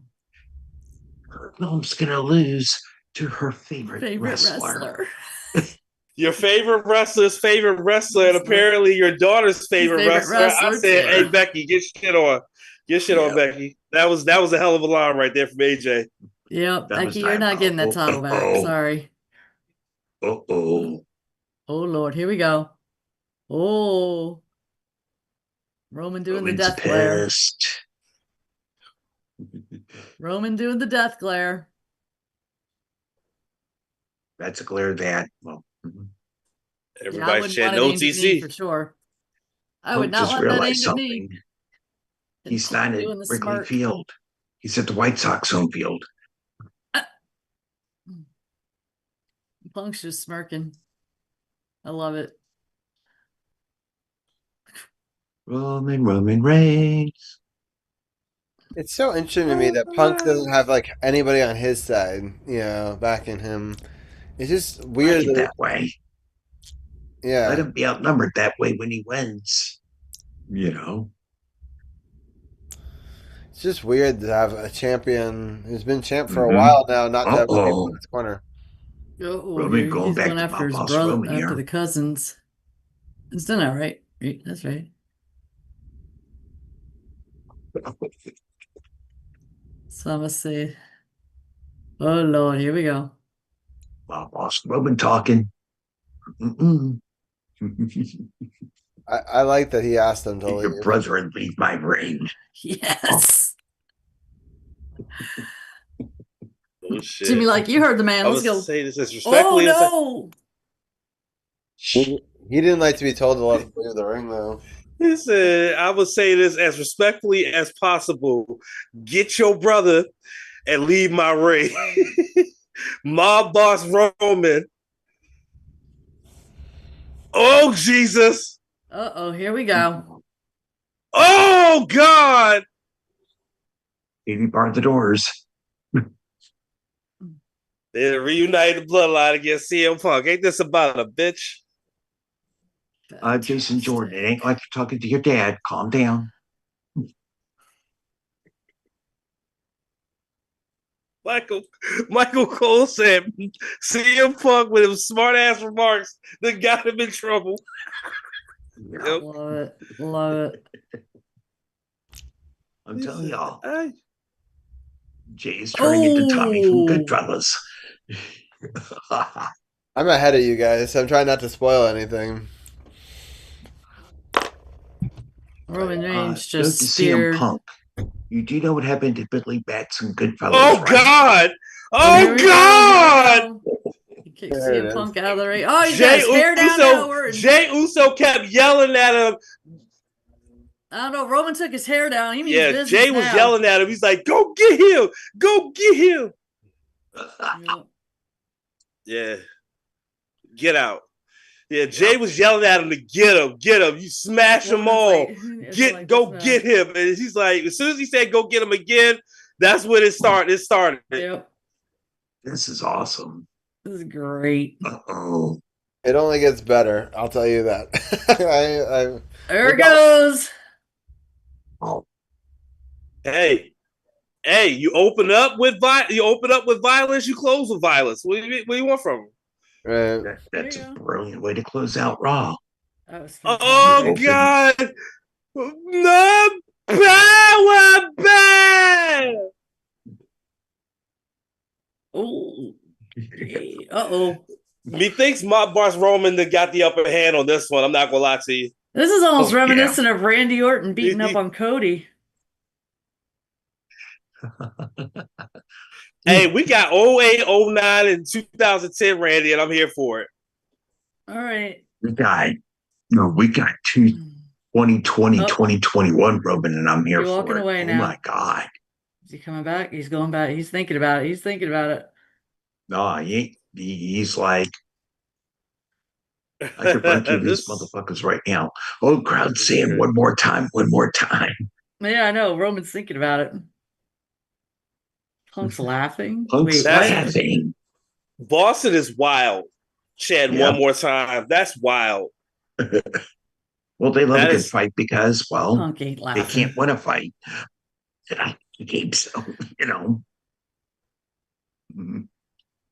But he's saying, what? What? Get a medic. Give me a medic. I don't need any help. I'm not the one who needs help. CM Punk was laughing. That's what Michael Cole was saying. That CM Punk was laughing. Wow. Okay. Interesting. I'm not the one that needs help. That'll make for an interesting next couple of weeks. Madison Square Garden about to be lit. Madison Square Garden is about to be absolutely lit.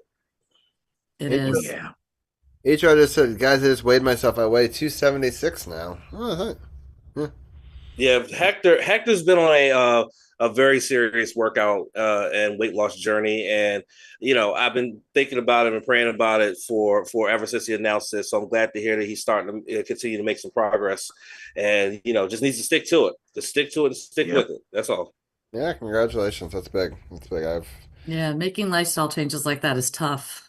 Yeah, I'll tell you, I went to the doctor recently and my cholesterol was high. I've had to make a lot of lifestyle changes myself and work out more and join the gym and things like that. So, Mm-hmm.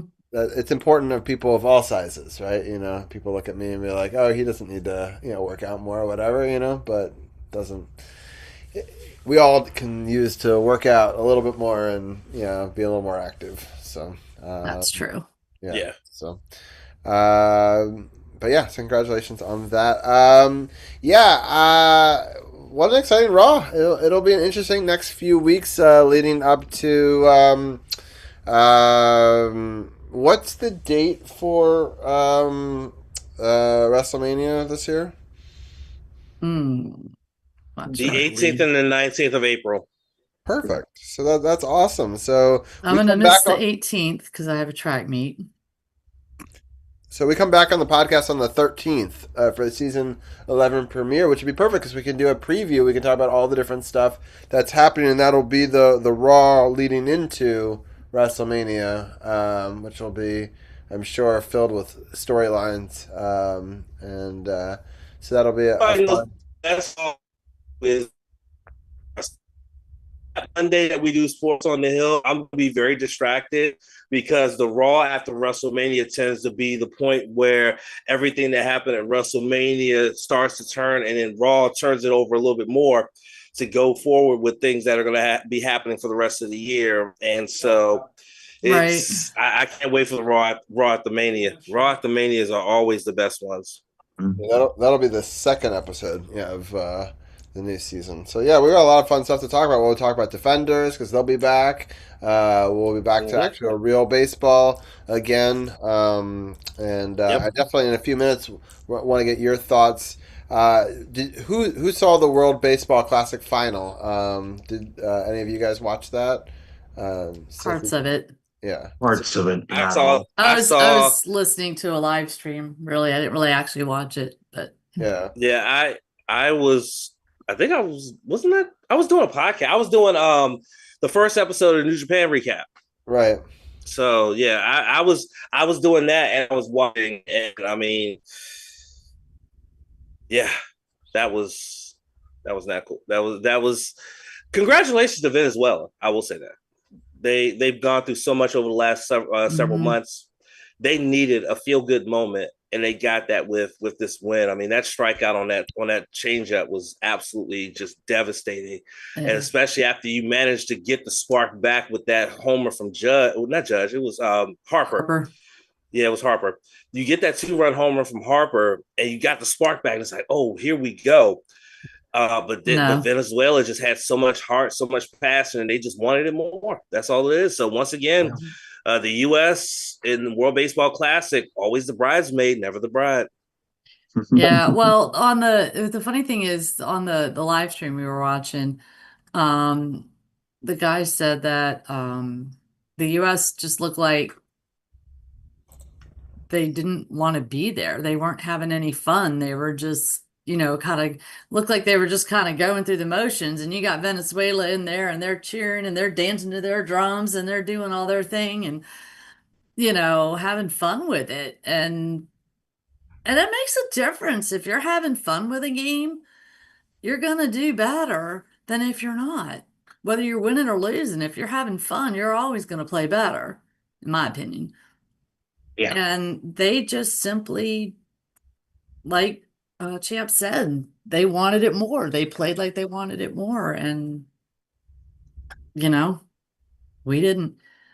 Although a lot of people are trying to blame because Skubal was supposed to pitch, but he left to go because he was worried about his contract or something. But you can't blame that on him. No, but That's not on I'm him. happy for them, for Venezuela. They really Yeah, cared about it. Like you could see that it meant a lot more to them, and especially exactly. after the United States stole their president. Like there's been so many things, and it's been just a tough year for them as a country. And um, Yeah, you got to respect that. yeah, so it's That's why I was happy for Venezuela, as much as I was disappointed that the U.S. with what they went through, losing their last Hmm. pool game, and then having to struggle offensively all the way to the finals, and then get there, and then finally get an offensive spark, only to still lose. I was disappointed, but again, with all the hardships that country has gone through, they needed something, some kind of Yeah, ray of light for on sure. them, because they've been going through a lot of dark days. So this was great. Yeah. And one thing about me is that I get my emotional side from my mother. So I'm a highly emotional person. So I always can resonate to people who have that passion within them, that when they achieve something they always wanted to achieve, the emotion comes out. And that's what we got to see from that Hmm. team. And Team USA, they just look like, hey man, fuck it. We got spring training coming up. Let's get ready to go to camp. Exactly. but credit to Bryce Exactly. Harper for And showing up, though. I thought that he played well when it counted at the end there. Yeah, it was just too little too late. I yeah, mean, if where was he, 8 innings before, right? Or 7 innings before.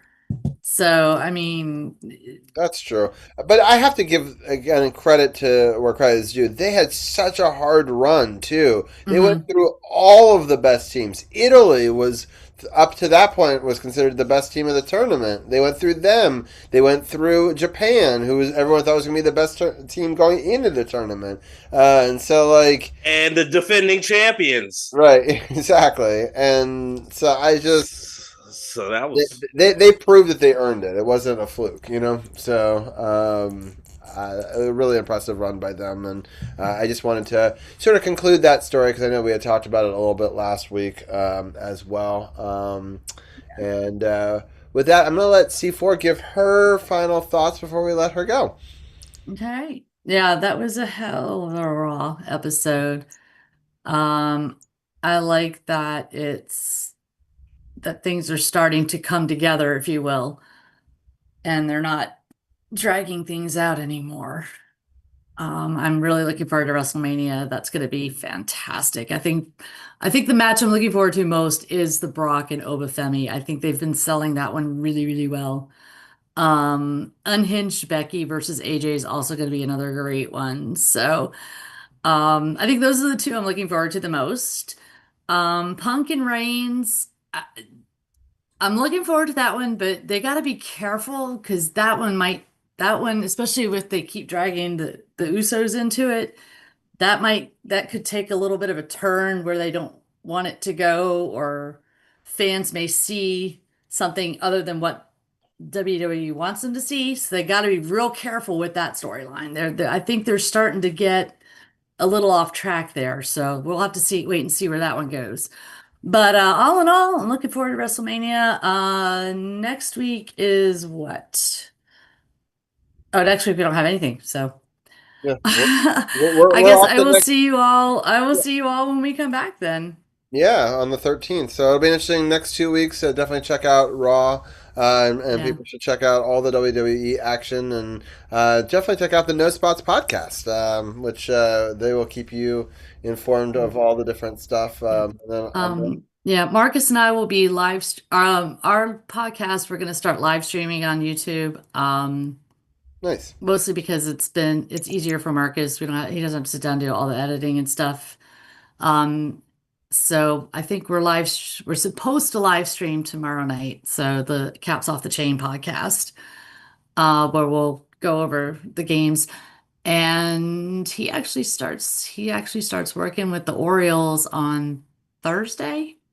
Hmm. So he has a job with the Orioles now. So he's going to be doing event staff with them. So Oh, cool. yeah, so he's very excited. Nice. Well, congratulations to him on that. Thank Well, you. C4, so fun to have you on all through season 10. We'll even feature you Yes, more thank in you. season 11. And I'm updating the website in the off season. And you're going to become a full-time member of all of our roundtables now. Not You kind of Well, already thank you. were, but officially so on the website. And you and Thank Sith you. will get full-time membership. And you guys have been great all season long, and it's been really fun to talk more wrestling. I love Hector showing up and others showing up and watching these segments now, and it's becoming a bigger part of the show and getting me back into it as well. And so I appreciate that as well. So thank you again, C4, for being on the hockey and on the wrestling segments this week.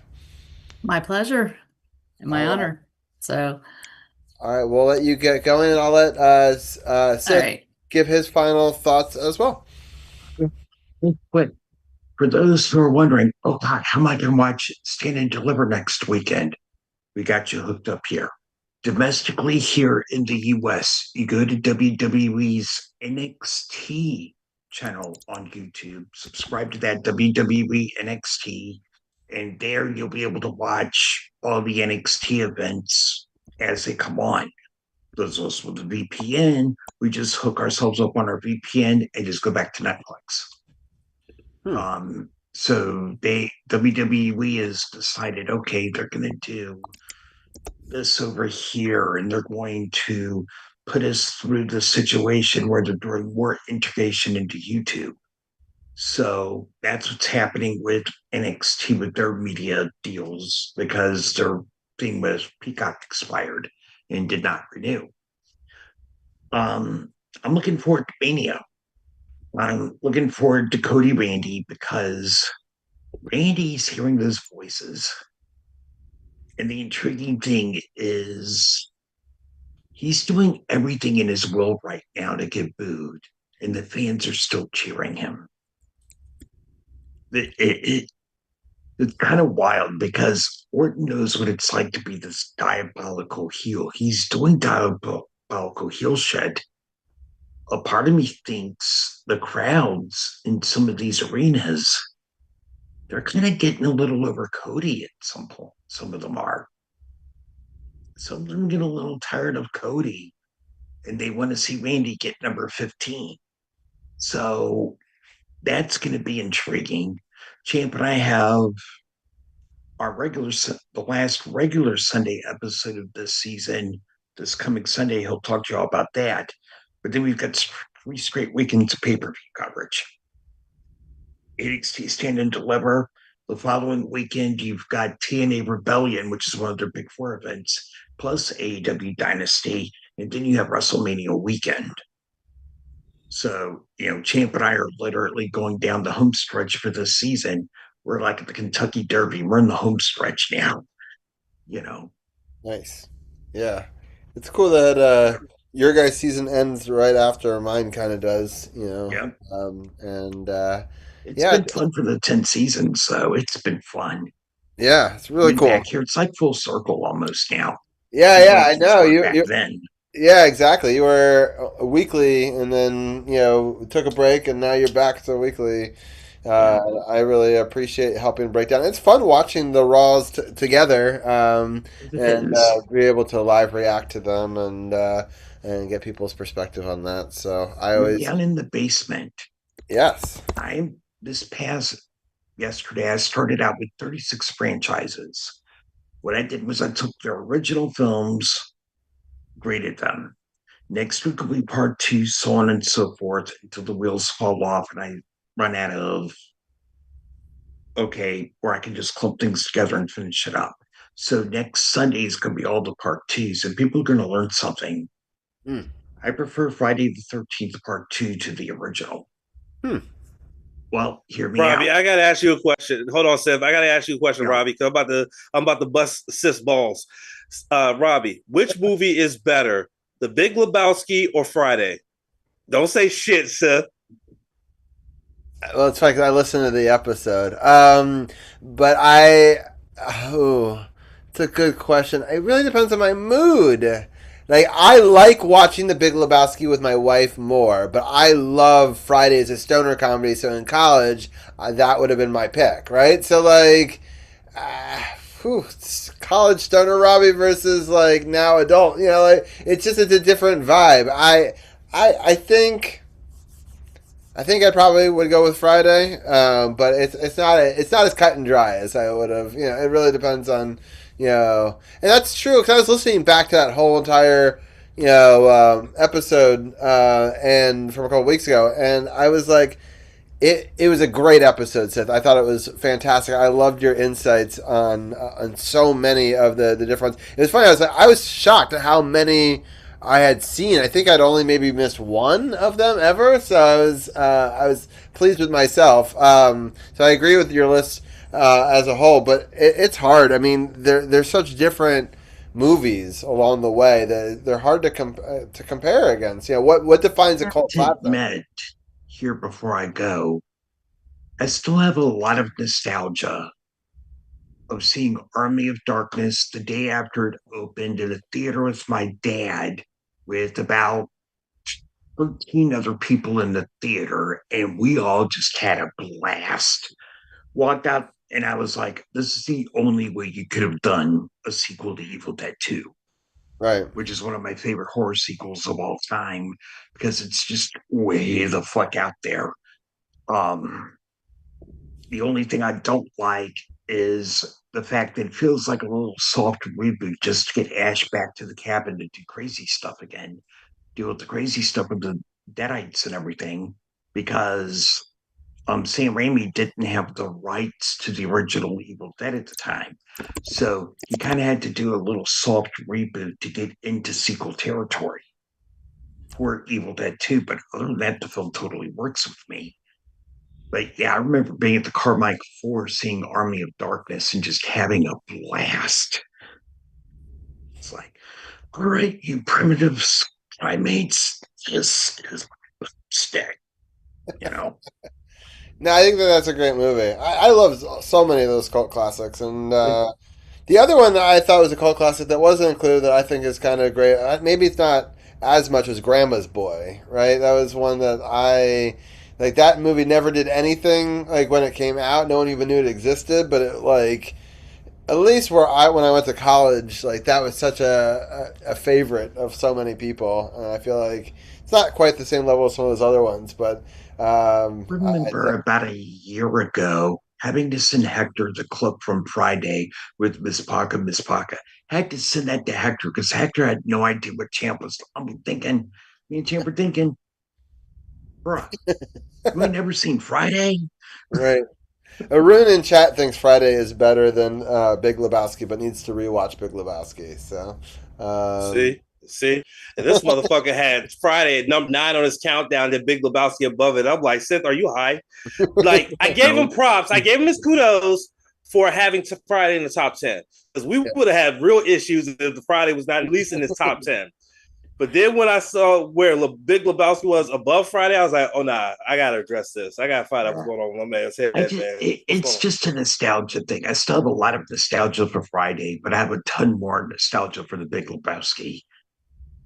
I think it's because I'm a mark mainly for the Coen brothers, except for Blood Simple. I've never gotten into that movie. I even tried rewatching it last night after the pod, and I couldn't get into it, turned it off, went to Friday the 13th Part 5 and laughed my ass off. When it got to the Scooby-Doo ending of, oh, here's your killer. Yeah. But anywho, Robbie, Champ, it's been a blast, to say the least. I'm going to hand y'all over and sign out for the night. I will see you people in Sports on the Hill in about 2 weeks. But please join Champ and I for all the stuff with no spots, which Champ will talk about in a few minutes. And I'm leaving y'all in the capable hands of Arun, Champ, and Robbie. Thank you so much. Everyone, take care. All right, we got to talk a little bit of basketball. I'm going to pull up our brackets here. We're going to bring in Arun as well, and there are no perfect brackets remaining. at the end of the first week, and I'm going to share my screen real quickly so we can all take a look at it together. And we're going to go to the share screen, and there we go. All right, so I thought I would just do a fun competition with a bunch of us all doing this together. Right now, the standings are as follows. I got 500 points. My dad is right below me at 480. EJ is tied with him at 480. We got Arun there at 470. You got Champ at 440. You got Sith at 400. Unfortunately, his champion team is out already. And we got Tommy Dykes, my father-in-law, 280, but his champion team is still in it. Was a very crazy first week. So we're going to pull up so far what has happened, and we'll talk about each sort of section by section a little bit. Arun, first of all, we're going to talk about the East. We'll talk about the top half of it first. The surprise on this bracket was TCU with the win over Ohio State. But I mean, it was a very good game back and forth. In fact, TCU was up really big. Ohio State came storming back, but TCU came away with the victory on that one. What were some of your thoughts on this side of the bracket so far, Arun? Yeah, I think the Duke and Siena game, was really surprised at how close that was, and Duke had to kind of battle back after falling. I think they were behind by, I think 11 points at halftime. Double digit. Yeah. And I mean, I have them going pretty far, and a lot of people picked them to win the national championship. But then after that game, Vegas readjusted, and Duke was no longer the favorites to win the tournament after that one game, because they struggled. But they followed it up with a pretty convincing win over TCU, so maybe a little bit of an overreaction. And then I think the game that I watched was the St. John's Kansas game. St. John's actually had a big lead for most of the second half, and 5 minutes left, they were up by 10 points. But Kansas played very well, but I think that they just had a big defensive lap and giving up that layup. I think they drew the rim protector away from the rim wisely, and it just got like an easy layup off of it. So St. John's was the Big East champs, and they I don't think they should have been number 5 seed, but maybe Kansas was also better than the number 4 seed, because they have Peterson, who could go in the top either number 1 to number 4. We'll find out, I guess, in the upcoming draft. But he didn't really play that well offensively, even though he kind of froze out his teammates. But he was playing pretty well defensively. But St. John's I think that was a really fun game to watch. For sure.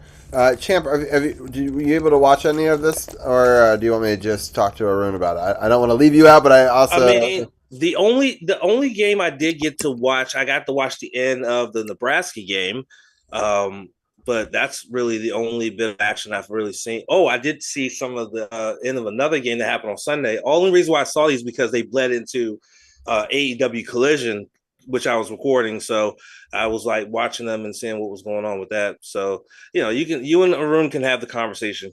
Okay, I will. I'll talk to him about it, and then we could talk a little bit of soccer after that. Yeah.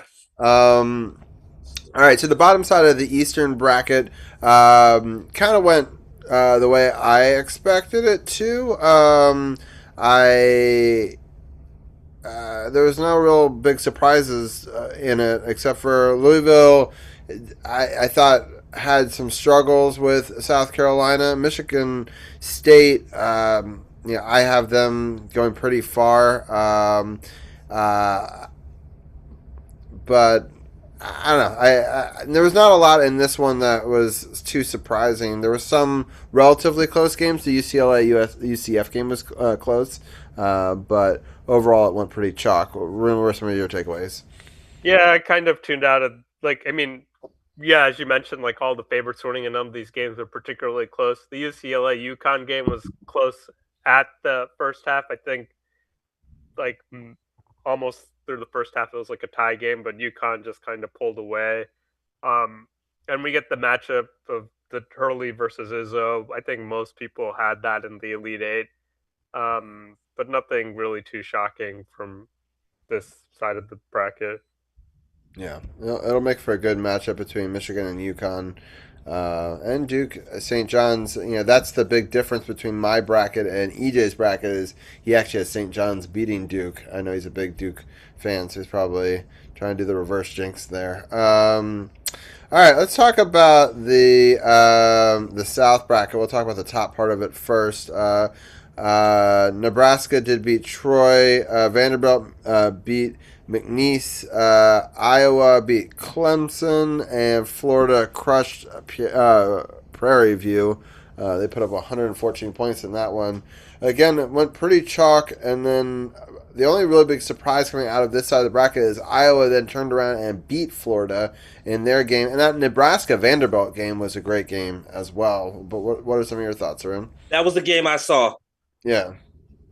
Yeah, that game was decided by like the last second. I don't know. Ken could probably elaborate more on the last second play, but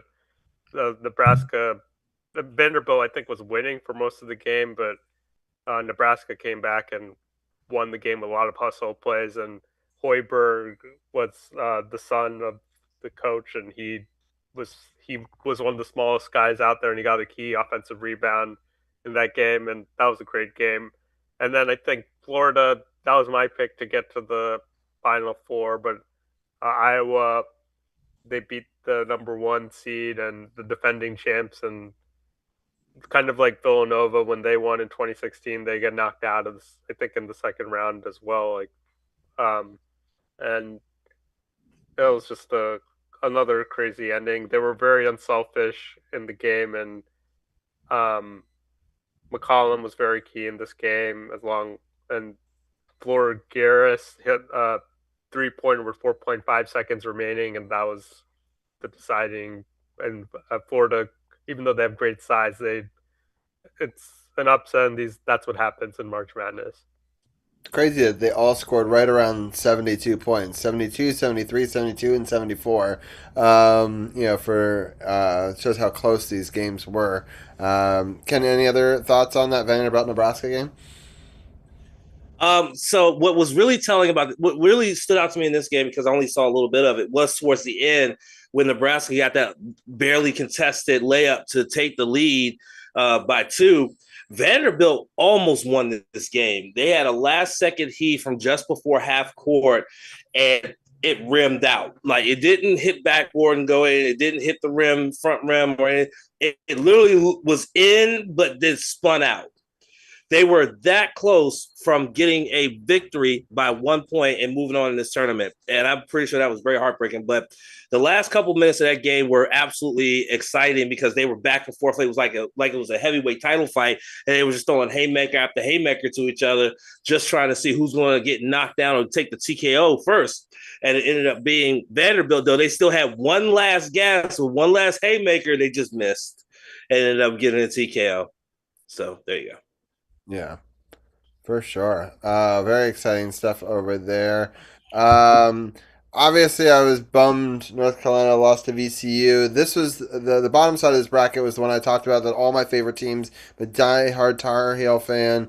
My wife went to Texas A&M. I took them in my vows. I went to the University of Pennsylvania. All 3 of those teams did not make it very far. The Aggies actually made it the furthest, but lost to Houston, who I actually have coming out of this whole entire side of the bracket, including beating Florida. So I'm happy that I did not have Florida winning this bracket because it means I'm still alive. Thought that Illinois actually was struggling with VCU at times, but they obviously pulled away in the second half. The Aggies just could not keep up with Houston. So it went to pretty much how I expected it to. Just, I guess, the little difference was VCU over North Carolina. But Arun, what were some of your takeaways from this part of the bracket?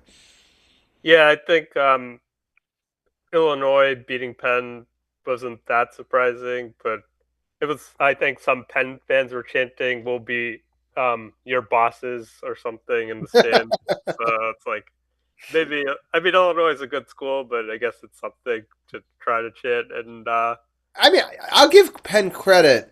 It was a 10-point game at halftime, which was a lot closer than I ever thought it was going to be, even at that point in the game. So, like, and they'd hit a three to actually cut it to 10 going into halftime, and it looked like they were going to get a little momentum. And the start of the second half, it looked like Penn was sort of hanging in there, but then Illinois' size just became too much.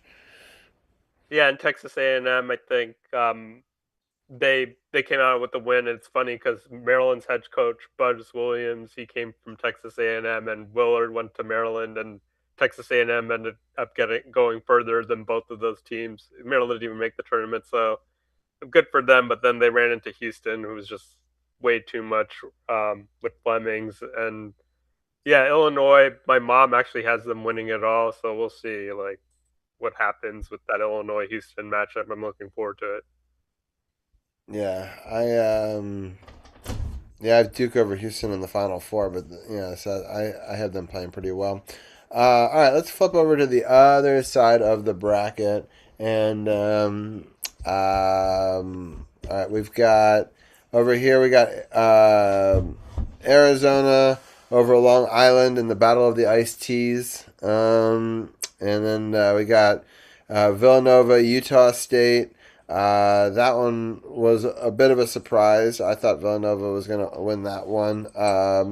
And then we got a High Point Wisconsin game. That was a very good game. High Point ended up winning that one, but losing to Arkansas, who beat Hawaii in the first round there. So I made a couple of my mistakes on that side of the bracket, but overall it's not going to cause too much damage since I have Arkansas and Arizona being the teams to come out of it. Arun, what are some of your takeaways in this part? Yeah, Villanova actually had a key injury to one of their players, Matt Hodge. So I think they were actually underdogs coming into the game, I was like, I guess, and then made sense because Utah State's offense and half court sets, it's just really crisp. Willard, he made a joke, but he kind of made it very deadpan. He said, I should fire my coaching staff during one of the sideline timeouts. They went kind of viral for doing that. But I think just Utah State was just running circles over Villanova's defense. Villanova came back to tie the game, but I think they expended a lot of energy, even though Villanova was knocking down their threes. They couldn't really keep up, especially one of their best defenders out.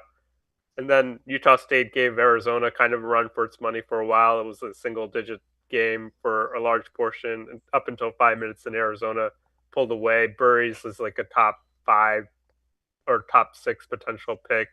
He was like originally supposed to be number 16 or something like that, but he was knocked down. I think he only missed like 1 3 or made all his threes or something ridiculous, and Arizona pulled away. And then I think the best was like High Point coming away with a great game winner against Wisconsin, and they carried that over into a great game between Arkansas and Acuff is really emerging as a potential, like, I think he could go maybe as high as top 3 in the NBA draft. And he was great. High Point's point guard also was running circles around him, so kind of a little bit of Trae Young, like not a lot of defense in this one, 94-88, but it was a great game. And Arkansas's size was just a little bit too much, and depth. And High Point with a great run, great upset over Wisconsin, but Arkansas and Arizona, I think this is going to be a really good game. And they played Arkansas really tough. High Point is that is. They really deserve to be there, but it just became too much. All right, the bottom side of that bracket, we got a BYU in Texas, and so I got that one wrong.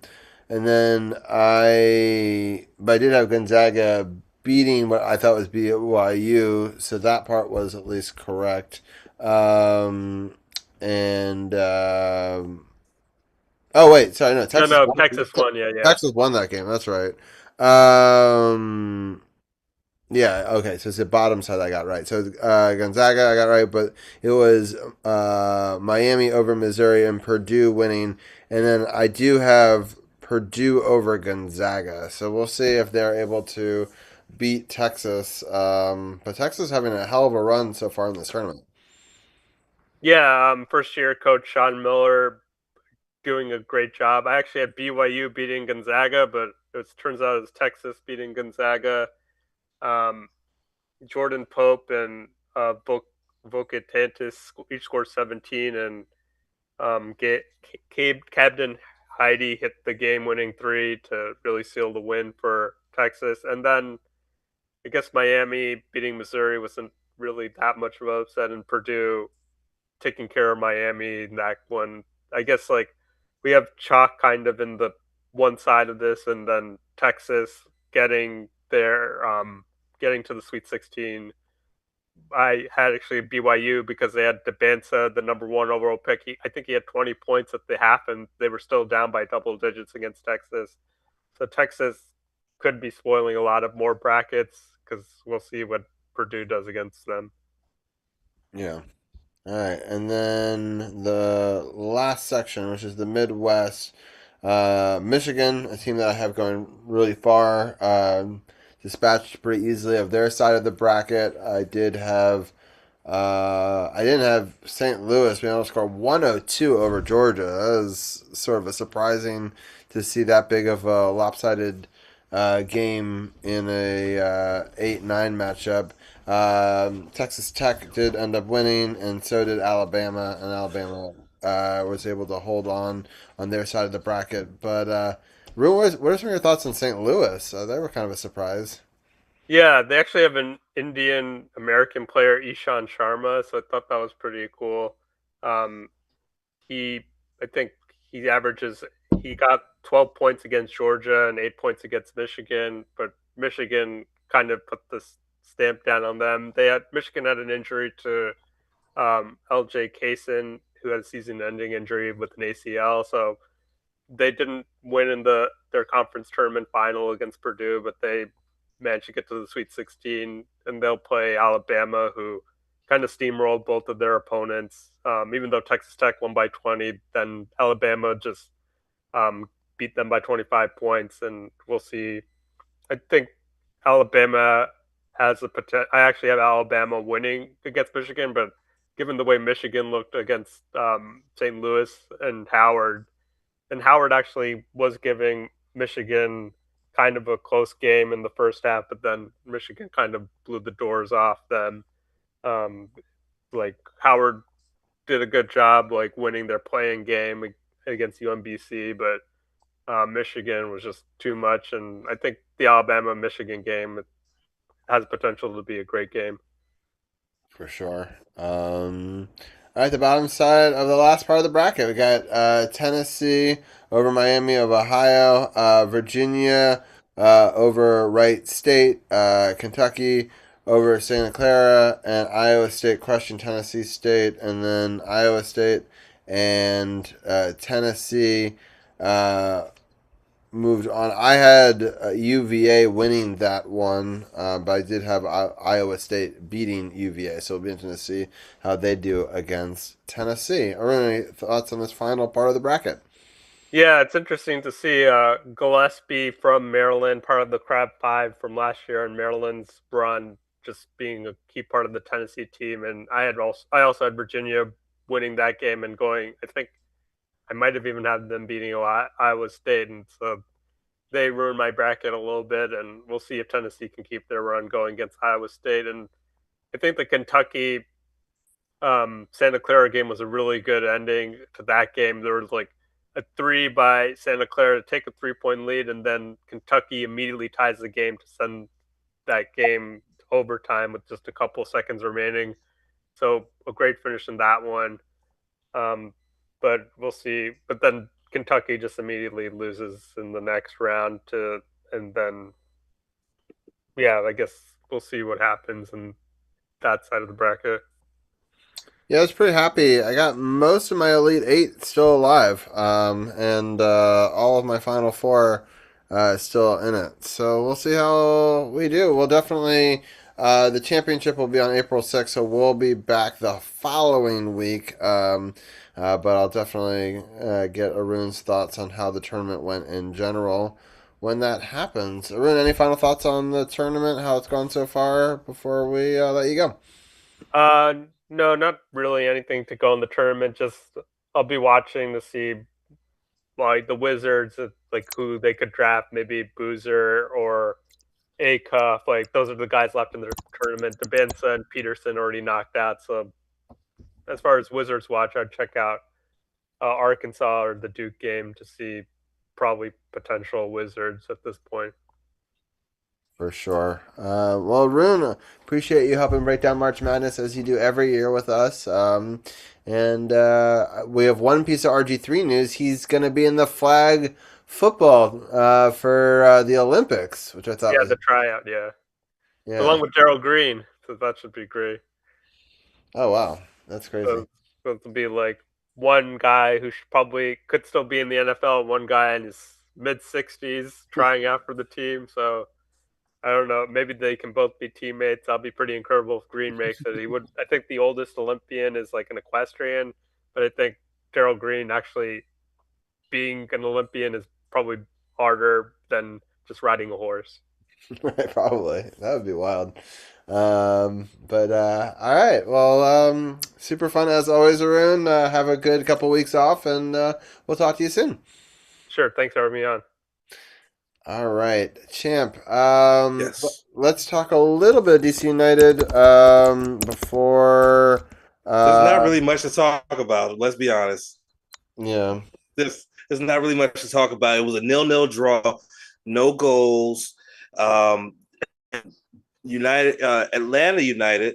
They held on to the ball 65% of the game to DC United's 35%. And there were only 4 shots total between the two teams, 3 from Atlanta and 1 for DC United. So, again, not really much to talk about with this game, but it did give them a point because it was a draw.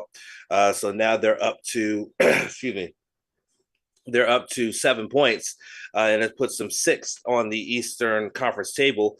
Atlanta is now 10th, even though they got a point for this draw. So if the playoffs were to start today, then DC United will be going up against the number 3 in the Eastern Conference in the playoffs, whereas Atlanta would be, I think, in the play-in. So not really much to talk about with DC United. Their next match is in a week from this Saturday.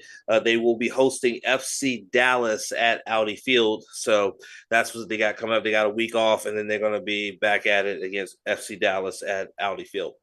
So again, not much to say with the United. And they'll be at New England on the 11th, which will be the other game. So we'll recap both of those games next time we talk about DC United. Mm-hmm. So it's interesting how many teams in the East don't even have 4 points yet. So there's the Revolution, Montreal, Orlando, the Crew, and Philadelphia. All of them. Philadelphia has lost all 5 of their games, which I thought was interesting. Yeah, it's been a struggle. It's been a struggle for them so far this season. And also, I looked at the schedule, and coming up in May, we're going to have a match against the current tops at the Eastern Conference table, Nashville, who's just been absolutely steamrolling teams. They have a plus 11 goal differential. So I mean, they're really like letting out on the offense and playing some really sound defense to only have a plus 11 goal different. So that's going to be one to keep an eye on it. 13 and let in 2. The only other team that has scored more is Vancouver. They've have 14 goals, and they have a plus 12. So pretty good stuff for them. If people are curious where we fall on that, we have 4 goals for and 4 goals against. So 0. Yeah, exactly. So 0 goal differential, which is that's not going to win you many games having a 0 goal differential. You gotta be able to stop them from scoring, and you got to go out and score yourself. That's basically. At least we're not Orlando. They're right now a negative 12. They have 17 goals against and 5 goals for. Yeah, they're getting their asses kicked. It's crazy. Yeah, so not good. I'll take 0 over that. So exactly. So there's some better in. And Arun's mentioning in chat, Orioles also beat the Nats badly twice, I think. And I like the new Orioles. Well, I was going to talk about that too. Okay. The Orioles have a brand new screen that's 2.5 times the size of their old screen. So Yeah, I saw that. That looks pretty cool.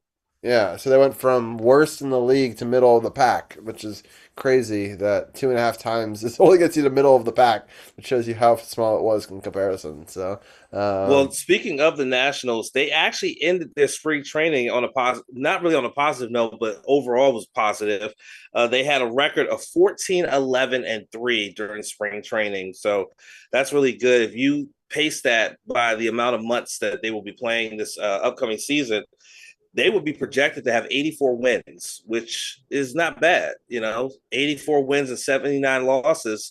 You're above 500. But they did go 2-4 to finish off spring training. They beat the St. Louis Cardinals, but then they lost to them a couple days later. They beat them 1-0, but then lost to them 5-1. They also beat the Mets 3-1, but they lost to the Marlins 3-2, and as mentioned, they lost to the Orioles twice, 8-1, and then on the day that we were recording this, they lost 2-0 to finish spring training. But they have a very tough start to the season. Their first 3 series, they're going to head up to Chicago to face the Chicago Cubs. That'll start this coming Thursday, the 26th. Then they'll have a day off and then play Saturday and Sunday in Chicago. Then they get their first taste of their division rivals, the Philadelphia Phillies, beginning on the 30th. That's a Monday. And they will play a 3-game series in Philly. And then they will have their home opener that weekend, the weekend after April Fool's Day. But they will be hosting the defending World Series champions, the Los Angeles Dodgers. So that should be a very interesting 3-game series beginning on the 3rd of April. But yeah, I mean, some positives to take away from the Nationals this spring training. It looks like they're starting to put the pieces together. And again, if they're able to put together a season where they can finish above 500 and be in contention for the playoffs, then that means the rebuild is officially over and now it's go time. But we'll have to see what happens when the balls and strikes are for real come this Thursday.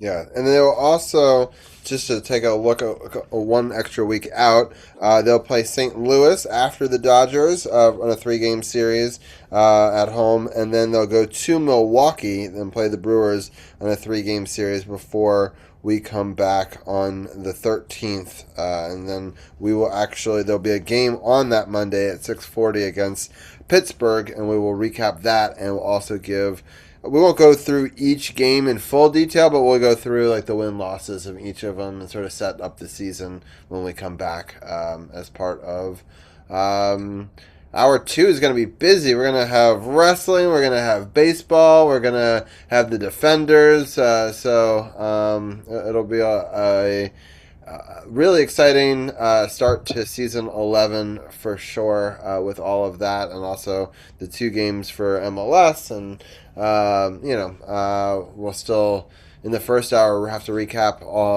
I won't go, again, into every hockey game. We'll probably just talk about scores and then recap the last couple of games in more detail when we come back on that. And Champ, have we missed any sports? Well, it's not really much to talk about with the Wizards. The tank that everybody wants is continuing. They didn't win a single game this past week. 4 games. They lost in back-to-back games to the Detroit Pistons, 113-117 on the 17th of March. And then 2 days later, still in Cap One Arena, they lost 117-95. Then they would lose to OKC 132-111. And then just yesterday, the Knicks blew them out 145-113. But some notables here. Bub Carrington, who's getting a lot more playing time with Trae Young now out indefinitely with that quad contusion, had averaged this week 18 points, 3 rebounds, and 4 assists in the 4 games that he played. So he's turning out to be a really good asset in the backcourt for the Wizards with Trae Young being down with that injury. Bilal Coulibaly, in the 2 games that he got to play in, he had double-digit scoring in those games, 21 points and then 13 points. And then in that Knicks game that happened yesterday where they got blown out, they had 7 players in double figures, including Jaden Hardy, who came off the bench and in 29 minutes had 25 points to lead all scorers, to lead the Wizards in scoring at least.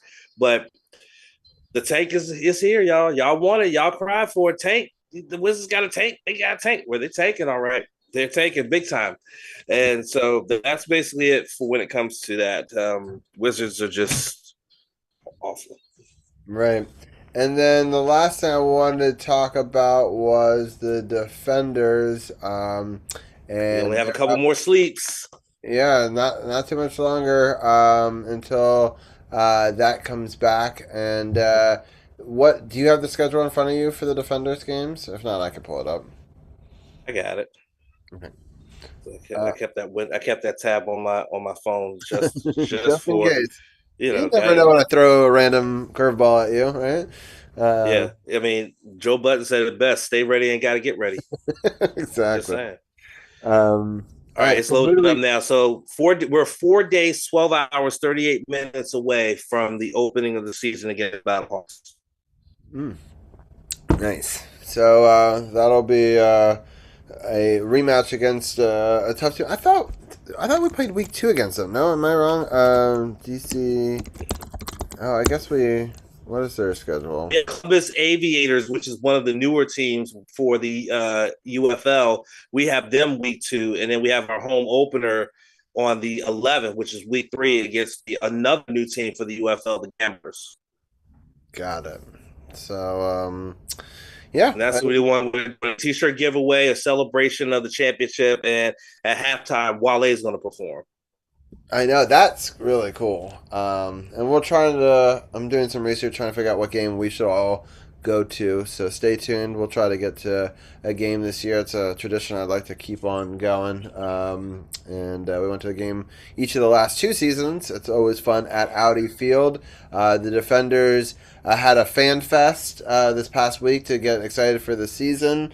I posted some pictures from it on the page that I saw in some forums, so people can go check that out as well. And hopefully we actually had a Defenders fans on the show when they won the championship last year, and I'm hoping to maybe get some back on the show again this year. So yeah, we've got a Magmar in chat if anyone wants to catch that Pokemon.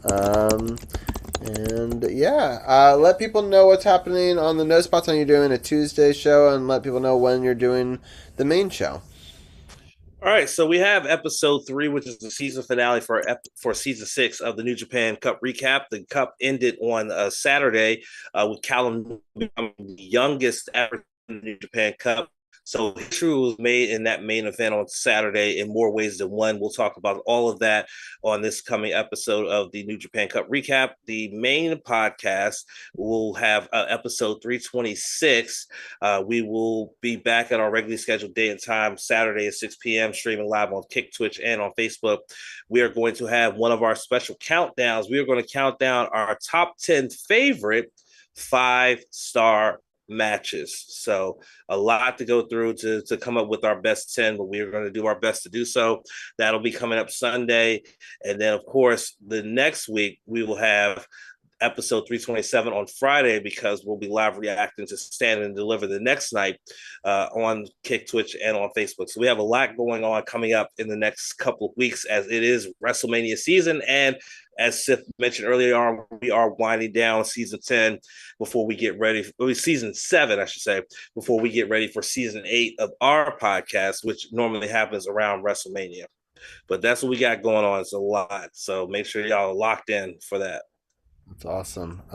Yeah, lots of great stuff happening all over. Definitely while we're away, you want wrestling content, go check out the No Spots podcast. You want hockey content, you can always check out Janaea Talks Caps, or obviously the Power Play Point podcast with Gil, or you can check out the Securum Off the Chain with C4 as well. Thanks to Gil and C4 and Sith and Arun and Champ, all for being a part of tonight's show. And season 10 has been great. There'll be an update to the website, I'm hoping, in the off season with some new updated graphics and things like that. If you missed any of the episodes, all 407 of them, or at least for the parts that still remain. Some of the old audio podcasts don't, but we got almost 400 videos on our YouTube channel. And speaking of YouTube, if people want to check out scuba stuff, I just posted a brand new one. It's a 15-minute extra long scuba video of one of our favorite wrecks. It was Liz's 100th dive, so go check out that wreck. It's awesome, and there's a playlist, so if you want to see that wreck over time, you can as well. We have a brand new wreck playlist also on that channel that talks about all the wrecks that we've done and my favorite wrecks. We now have a behind the scenes section of that we've done 5 behind the scenes making of videos on my main YouTube channel, and we've now posted those on there as well. So we've really fleshed it out. We've now got over 30,000 views on the channel in the first 3 months. So thank you everybody for being a part of it. Make sure you go subscribe to that. We have over 76 subscribers now. So thank you to all the people that are becoming a part of that. And a little bit of a programming note, I am releasing the last video of the movie, which is part 10, next week. I'm taking my laptop with me, so I'll be editing that. And then there's a bonus video of the 2 dives I didn't go on, but my wife shot for me because I wasn't feeling well. And so that will be the bonus video for the movie as well. So those 2 will be coming out over the next 2 weeks. They usually come out on Thursdays is the goal, and then a reel comes out on Friday, and then I've been releasing those reels and shorts on YouTube as well. Thank you for people that are liking all the content across all the platforms. And then I will be going to Mexico in a couple weeks. I'm going to Texas tomorrow. Then I'm going to come back, and then we're going to go to Mexico with my wife for her 40th birthday. We'll be shooting a lot more footage for the Scuba channel on there. So the next documentary film will be starting right after this one is ending.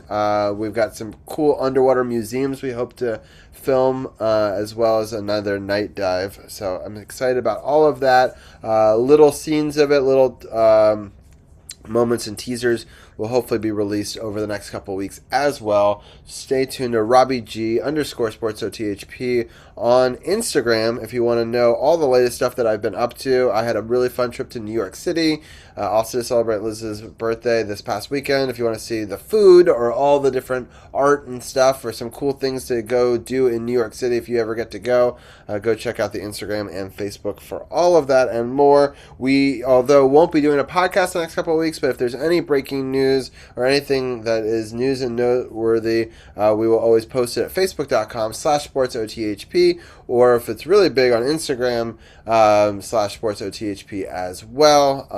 And thank you again for all the support over the last 10 years. Champ, thank you for being such a great co-host for the second and third hours over the last season. I appreciate you as always. I hope that everyone goes checks out the No Spots while we're away. And any final thoughts before we go? Nope, just it's a great time to be a wrestling fan, and let's go Nats, let's go Defenders. That's all we got. And CAPS, caps. I still believe. There you go. Hopefully that'll work out for us, and we go on this crazy run, and we get to talk about that when we come back. Either way, we'll break it all down when Season 11 begins in just a couple of weeks in April. Thank you again for all of the support this season, especially last week. A lot of support, which I really appreciate. We now are over 913 followers here, and over a couple thousand over on Facebook. I really appreciate all the love and support, and the subscribers here as well. And I didn't know if we'd ever make 10 seasons, and I'm excited that season 11 is now around the corner, and who knows what will happen after that. So thank you everyone again, and we're not going to do any raids tonight. We're just going to end the stream. I hope that you guys have a great couple of weeks. Enjoy the spring break if you're celebrating, and we'll talk to you when we return in April.